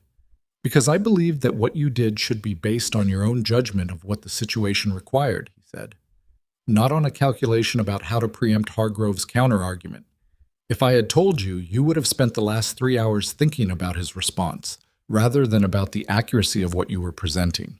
What you presented was accurate. The accuracy is the answer to Hargrove, not a counter-strategy. She sat with this. It was, she thought, either the most sophisticated trust she had been shown by another person, or the most sophisticated understanding of her, an understanding that the way to get her best work was not to give her more information, but to give her the right conditions and then leave the judgment to her. She was not sure yet which it was. She suspected it was both simultaneously. He's going to come after the estate, she said. Hargrove, if the commission review goes forward and the cooperation agreement starts producing testimony, he's going to need to create enough noise about the Blackthorn position to muddy the proceedings. He's going to come at you directly. Alaric looked at her with the almost amusement. He is. You're not concerned. I have navigated a land dispute with the Crown itself, he said. Hargrove is a man who built his position on other people's exposure. When the exposure is removed, the position collapses. It is not complex. The Crown dispute took 3 years. This will take less. He paused. Are you concerned? She thought about it honestly, which was the only way she had ever found worth thinking about anything. Not about Hargrove, she said. About what comes after. About what the empire looks like when this is finished, and what my position in it looks like, and whether... She stopped, finding the actual question underneath the ones she had been asking. Whether what I've built in 3 months is real, or whether it's contingent. Contingent on what? On the crisis continuing to require it. The carriage moved through a wide intersection, and the city light shifted through the windows, and for a moment the interior was different, brighter, and she could see his face clearly, and he was looking at her with an expression she had not seen from him before.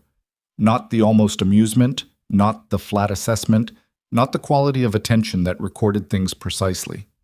Something more direct than any of those, something that had less management in it. "The Fenwick accounts?" he said. "The Pemberton estate repairs.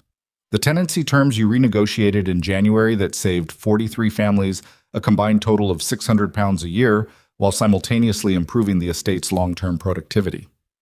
None of that was contingent on anything." He paused. "That was you, working. The crisis provided the context. The work was yours." She held this carefully. She was learning slowly, with the difficulty of learning anything that contradicts a long-established internal architecture, to receive accurate assessment without deflecting it. She had spent 7 years in a house where accurate assessment of her work was not available, where her work either disappeared into the credit of someone else or was simply not seen, and the muscle for receiving it directly had atrophied, and she was having to rebuild it slowly, with the deliberate effort that rebuilding atrophied things requires. "The work was mine," she said. "The work was yours." She looked out the window at the passing city. "Then I'm not concerned," she said. Hargrove moved faster than either of them expected. Not through the commission, not through the legal proceedings that were advancing with the steady, inexorable momentum of official processes that have acquired significant documentation. He moved through a different channel, the channel that men who have built their position on information use when the legal route is closing, which is the route of rumor, allegation, and the strategic placement of damaging narratives in the ears of people who have the reach to give them velocity. The narrative he placed was specific. It appeared first in the merchant council conversation circles, then in 3 of the city's significant drawing rooms, then in a letter that circulated among members of the Imperial Land Authority with the anonymous, sourceless quality of something that had been designed to travel without fingerprints.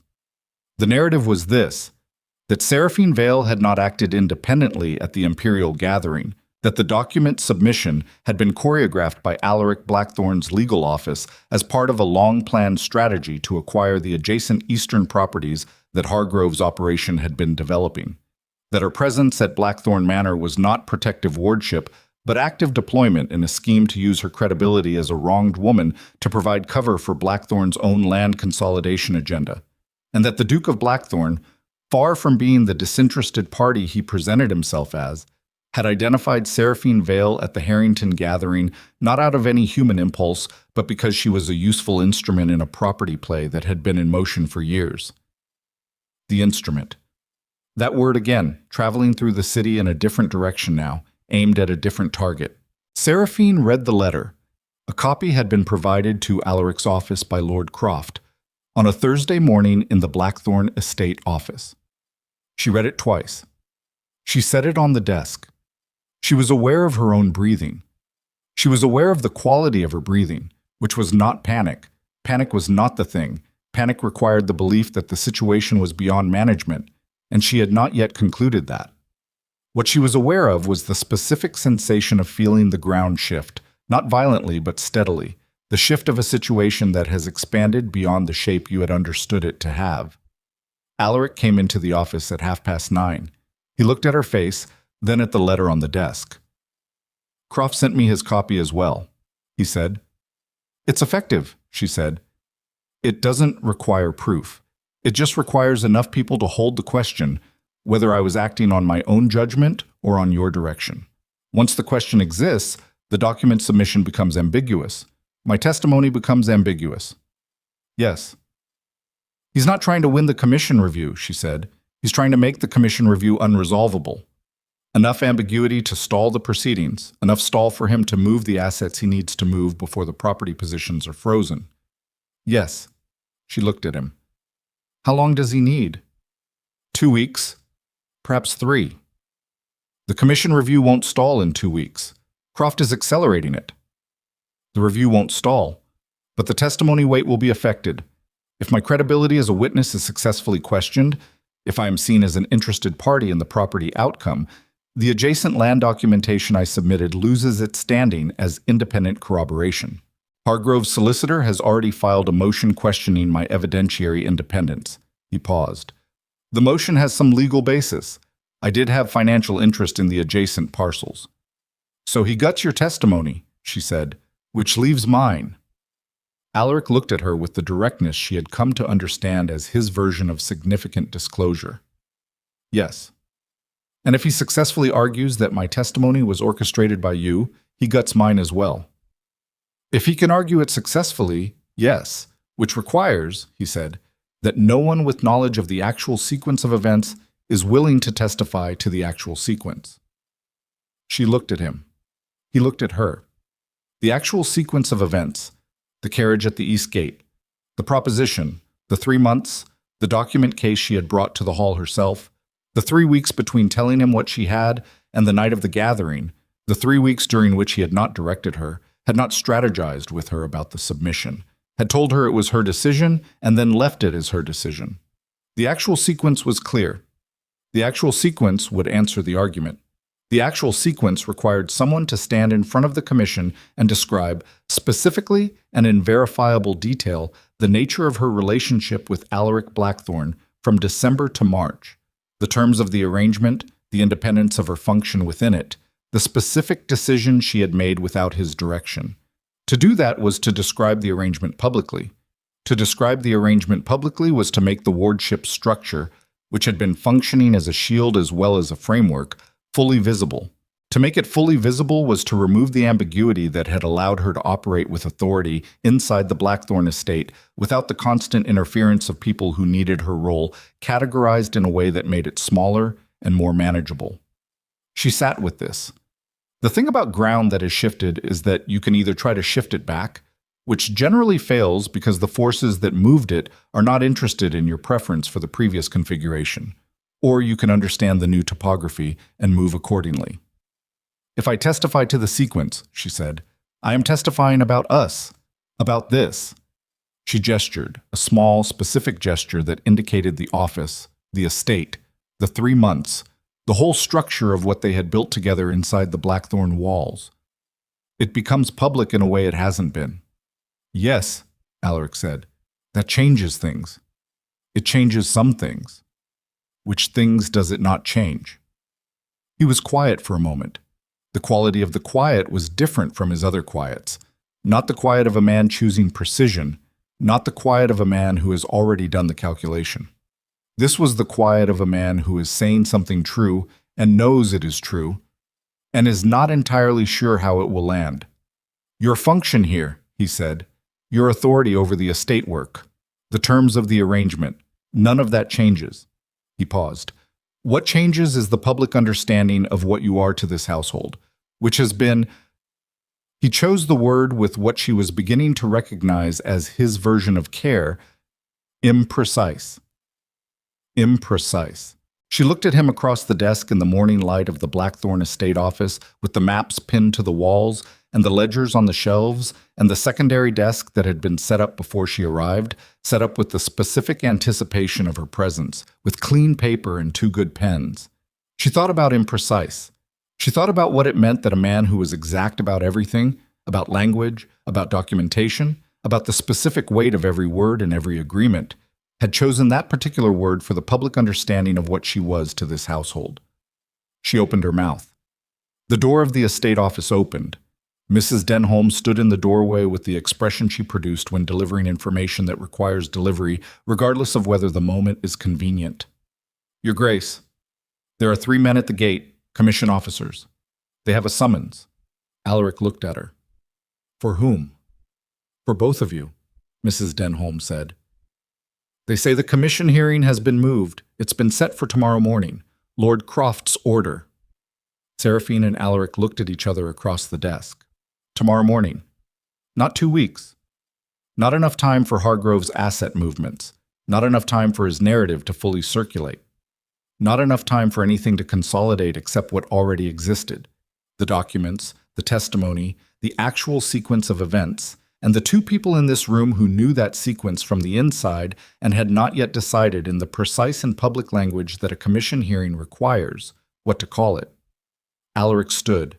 He looked at her with the expression she had no name for yet, the one that was not the almost amusement, not the flat assessment, Not any of the things she had cataloged in 3 months of watching him with the forensic attention of a woman who had learned that the thing underneath is always worth looking for. "We should discuss what you're going to say," he said. She was already on her feet. She was already reaching for the pen. "We should discuss," she said, "what we're both going to say." The word both sat in the office between them like something that had just become a different shape than it had been a moment ago.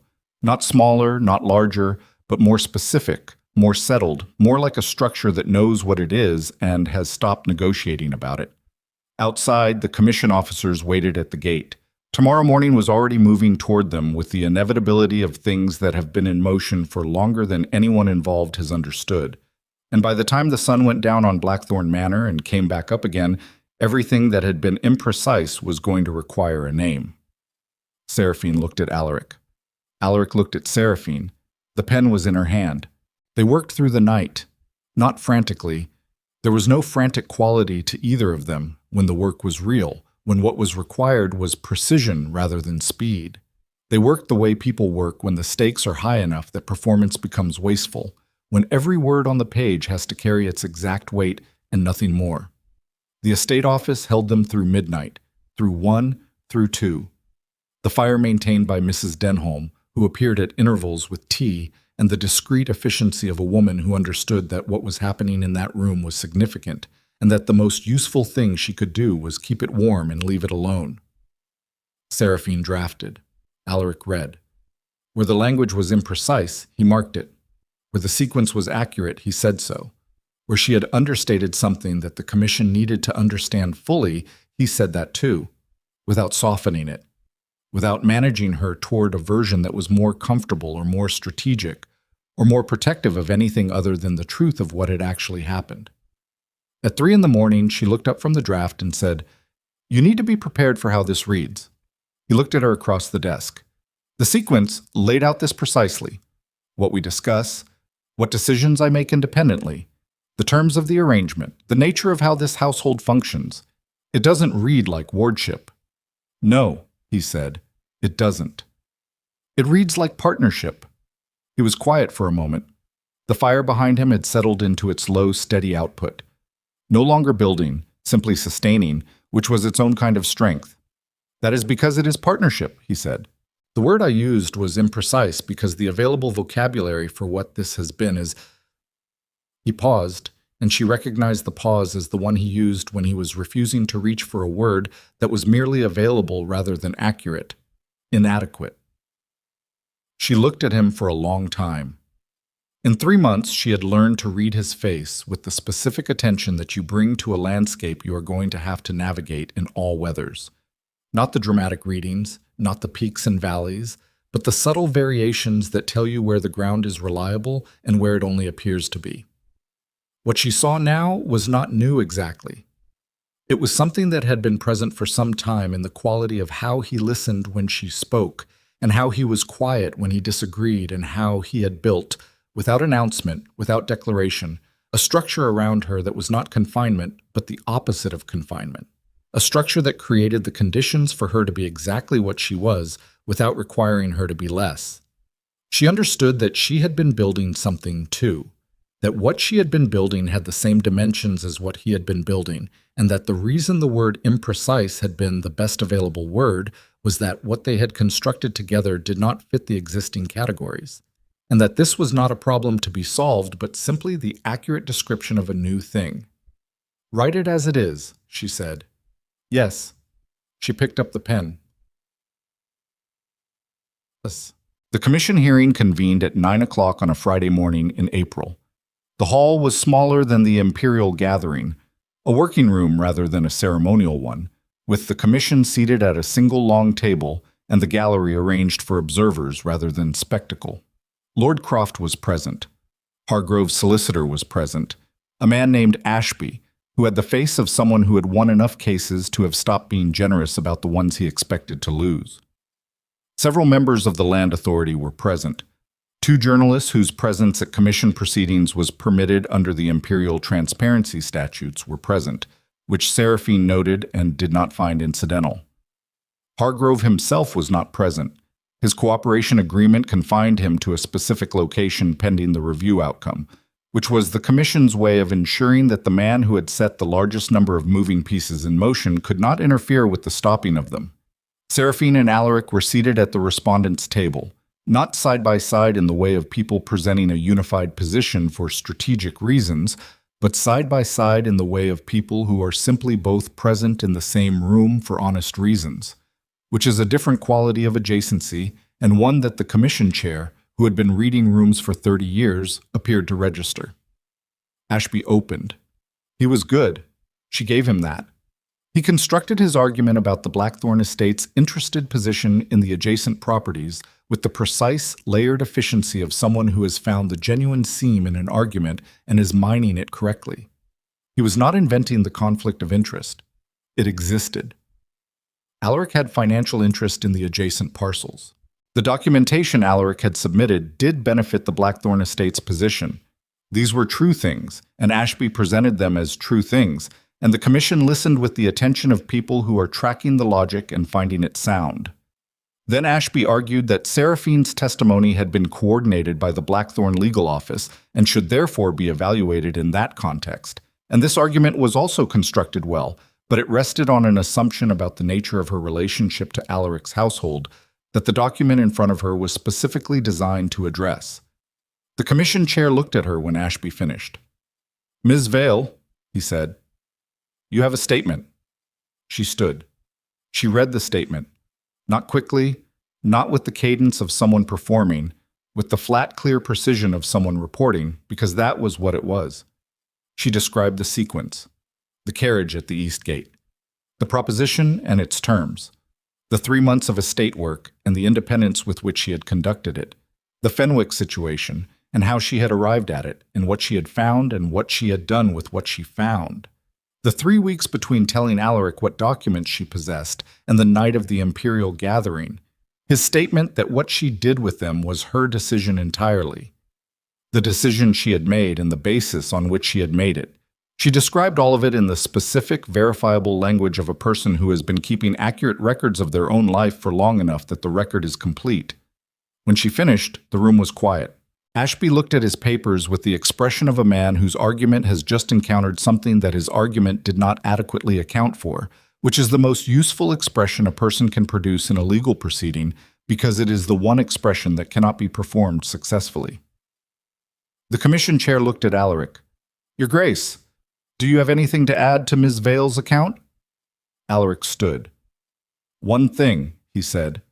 "The adjacent property documentation I submitted to this commission is accurate and independently verifiable.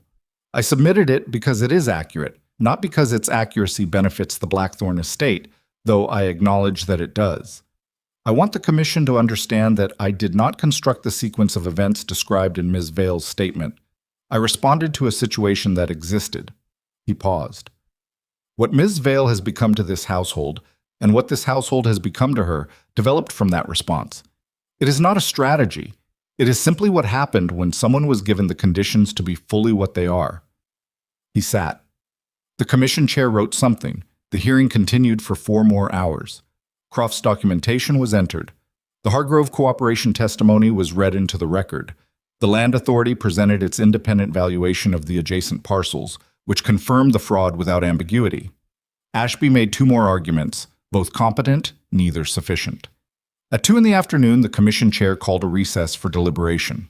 Seraphine and Alaric sat in the corridor outside the hearing room on a bench that had been placed there at some point in the building's history for this exact purpose, the purpose of people who are waiting for decisions that are no longer in their hands. She was aware of how close they were sitting. She was aware of this the way you become aware of things that have always been present, but that have crossed some threshold of visibility. Not new, just newly legible. "Whatever they decide," she said. "Whatever they decide," he agreed. "The Fenwick repairs are finished. The Pemberton tenancy renewals are signed. The eastern parcel drainage, Seraphine." She stopped. He looked at her with the expression she still did not have a complete name for. The one that was not the almost amusement or the assessment, but the thing more direct than both of those. The thing with less management in it. "The work will be there," he said. "After," she breathed. "After," she said. The commission ruled at 4:30. Hargrove's operation was found to have conducted systematic valuation fraud across 14 properties over 6 years. His cooperation agreement reduced but did not eliminate his formal accountability. 3 members of his advisory network faced separate proceedings. The adjacent eastern parcels were to be independently reassessed, with any transactions conducted during the fraud period subject to review and potential reversal. The challenge to Seraphine's testimony was dismissed. The Commission's written finding stated in the specific and public language of official record that the testimony of Seraphine Vale had been provided on the basis of her own independent judgment and personal knowledge, and that her professional relationship with the Blackthorn estate, while not without complexity, did not constitute the directed coordination alleged by the respondent's counsel. Not without complexity. She read the phrase twice and found that it was, in its own way, the most honest thing the Commission had produced all day. Cedric received the Commission finding by messenger on Friday evening. He read it in the Ashcombe study, which he had been informed that morning would need to be vacated by the end of the month as part of the property review process. The house was not being taken from him entirely. The Commission's finding distinguished between his role and Hargrove's, between the man who had been used as an instrument without full knowledge and the man who had built the instrument and aimed it.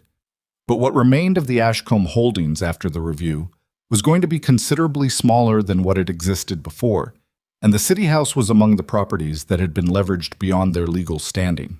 He would have the Ashcombe country estate. He would have a fraction of the income he had possessed in December. He would have his name, which the Commission's finding had not formally censured, which was more than he had expected in March, and less than he had possessed in November, and exactly what the situation had arrived at through the specific mathematics of choices that had all seemed reasonable individually and had assembled into something he had not intended but could not disclaim. He sat with the finding for a long time. He thought about Seraphine's testimony, which Pemberton had described to him in summary form that morning, the sequence she had laid out, the 3 months at Blackthorn Manor, the estate work, the Fenwick situation, the document case she had carried into the Imperial Gathering herself. He thought about the statement Alaric Blackthorn had made at the end, the one Pemberton had quoted because he had written it down because the phrasing had struck him as worth recording. What Ms. Vale has become to this household, and what this household has become to her, developed from that response. It is not a strategy. It is simply what happened when someone was given the conditions to be fully what they are. Cedric sat in the study with the fire going low and the month's notice sitting on the desk beside the Commission finding, and he thought about being given the conditions to be fully what you are. And he thought about the 7 years in which someone had been living in his house, and he had been the condition she was surviving rather than the one she was flourishing under. And he thought about what it means to be the obstacle in the sentence rather than the opening. He had spent his entire adult life in motion, toward the next thing, the next position, the next social configuration that would yield the next advantage. He had never, not once, stopped long enough to understand what he was standing on, what was load-bearing, what was decorative, what would hold and what would not. He understood now. He understood with the complete, cold, unsparing clarity that arrives when everything you built has been stress-tested and the report is in. He was not a bad man. He was something in some ways more difficult to address, a man who had operated in bad patterns for so long that the patterns had become invisible to him, had become what he took to be simply the way things worked, the way people moved through the world, the way ambition and management and the careful cultivation of advantage was simply how a person navigated a life that offered what it offered to those who were paying attention. He had been paying attention to the wrong things. He wrote one letter. Not to Seraphine. He had understood, in the corridor of the Imperial Hall when Alaric had given him accurate information and walked away, that there was no letter for Seraphine. There was nothing he could offer her that she required. Nothing he could say that would add to or alter what she had built. Nothing that could be exchanged in correspondence that would constitute any kind of resolution between them, because the resolution had already happened, and it had happened without him. She had not forgiven him in the sense of releasing something. She had simply moved past the point where his actions were the primary weather of her life, and that was not something you could be written into. You could only observe it from where you were standing. The letter he wrote was to his own solicitor. It authorized the release of 3 disputed maintenance accounts to the Ashcombe Tenant Cooperative, accounts that had been held in legal limbo during the review process, accounts that represented 2 years of collected fees from families who had needed the maintenance and had not received it. The accounts were not large. Releasing them did not restore anything significant to Cedric's position.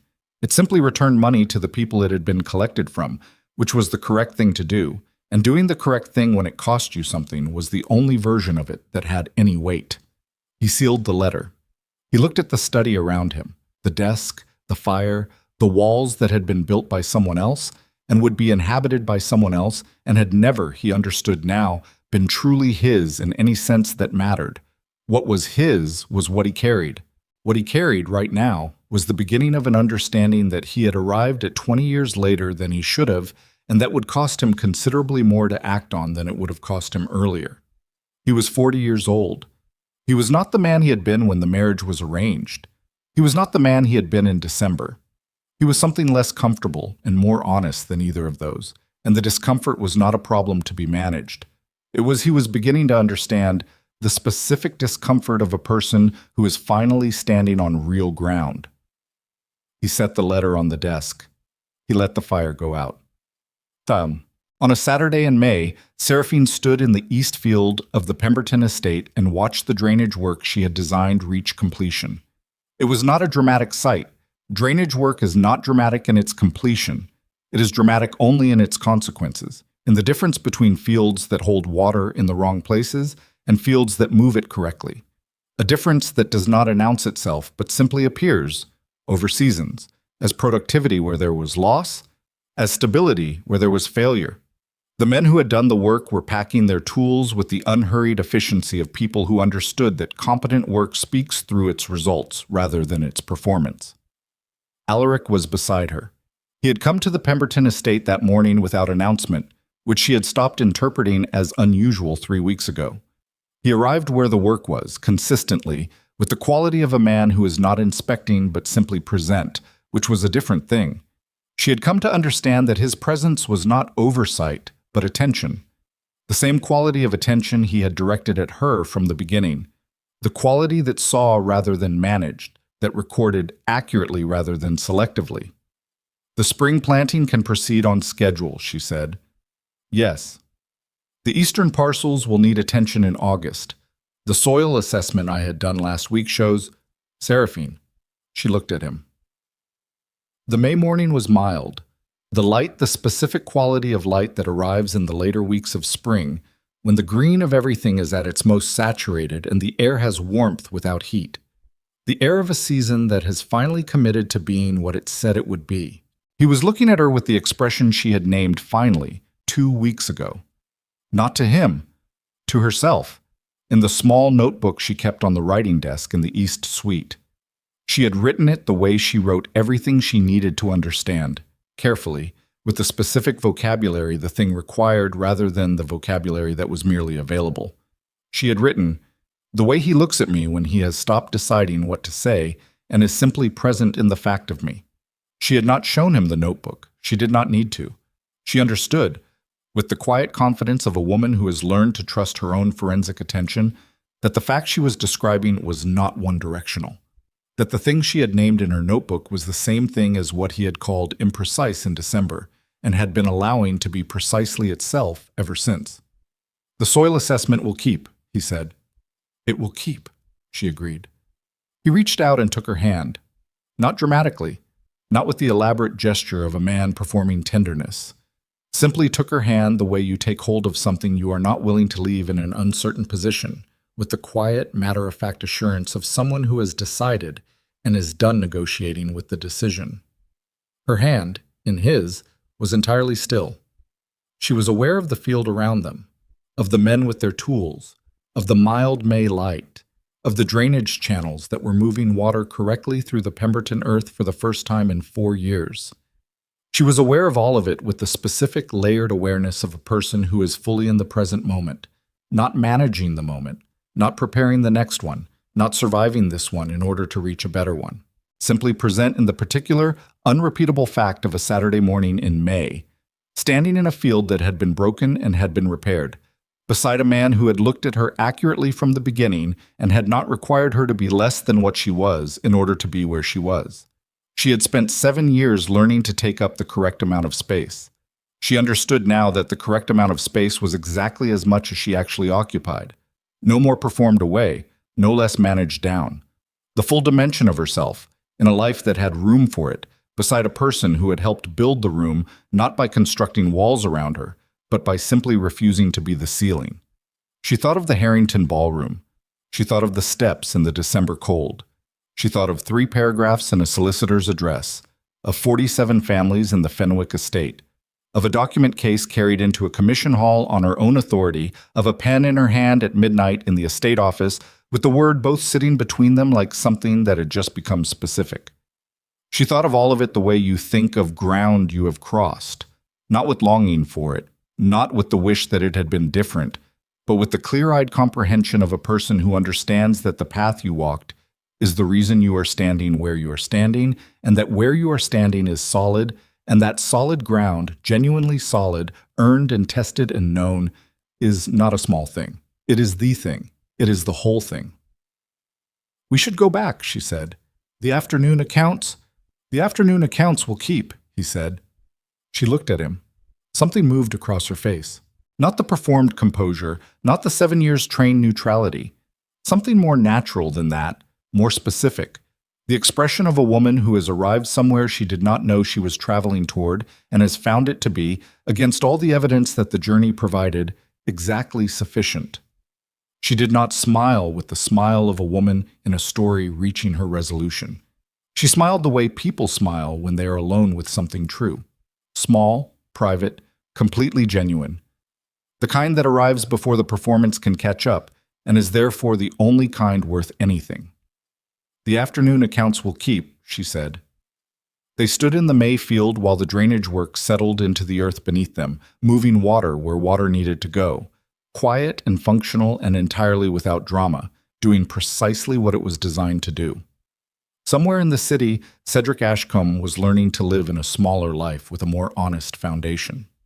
Somewhere in the commission offices, the paperwork of Hargrove's accountability was moving through its final stages with the slow, unspectacular momentum of justice that arrives not as lightning, but as weather, gradually, completely, without the option of being argued with.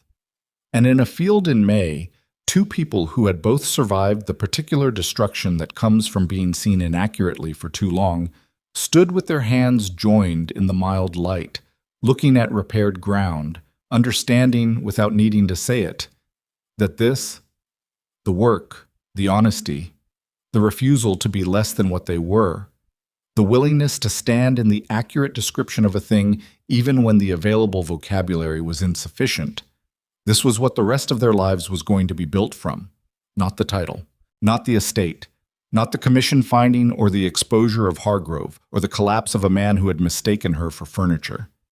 This, the field, the repaired earth, the hand that held hers with the matter-of-fact assurance of something that has stopped being a question. The afternoon accounts could keep. The afternoon accounts could keep forever.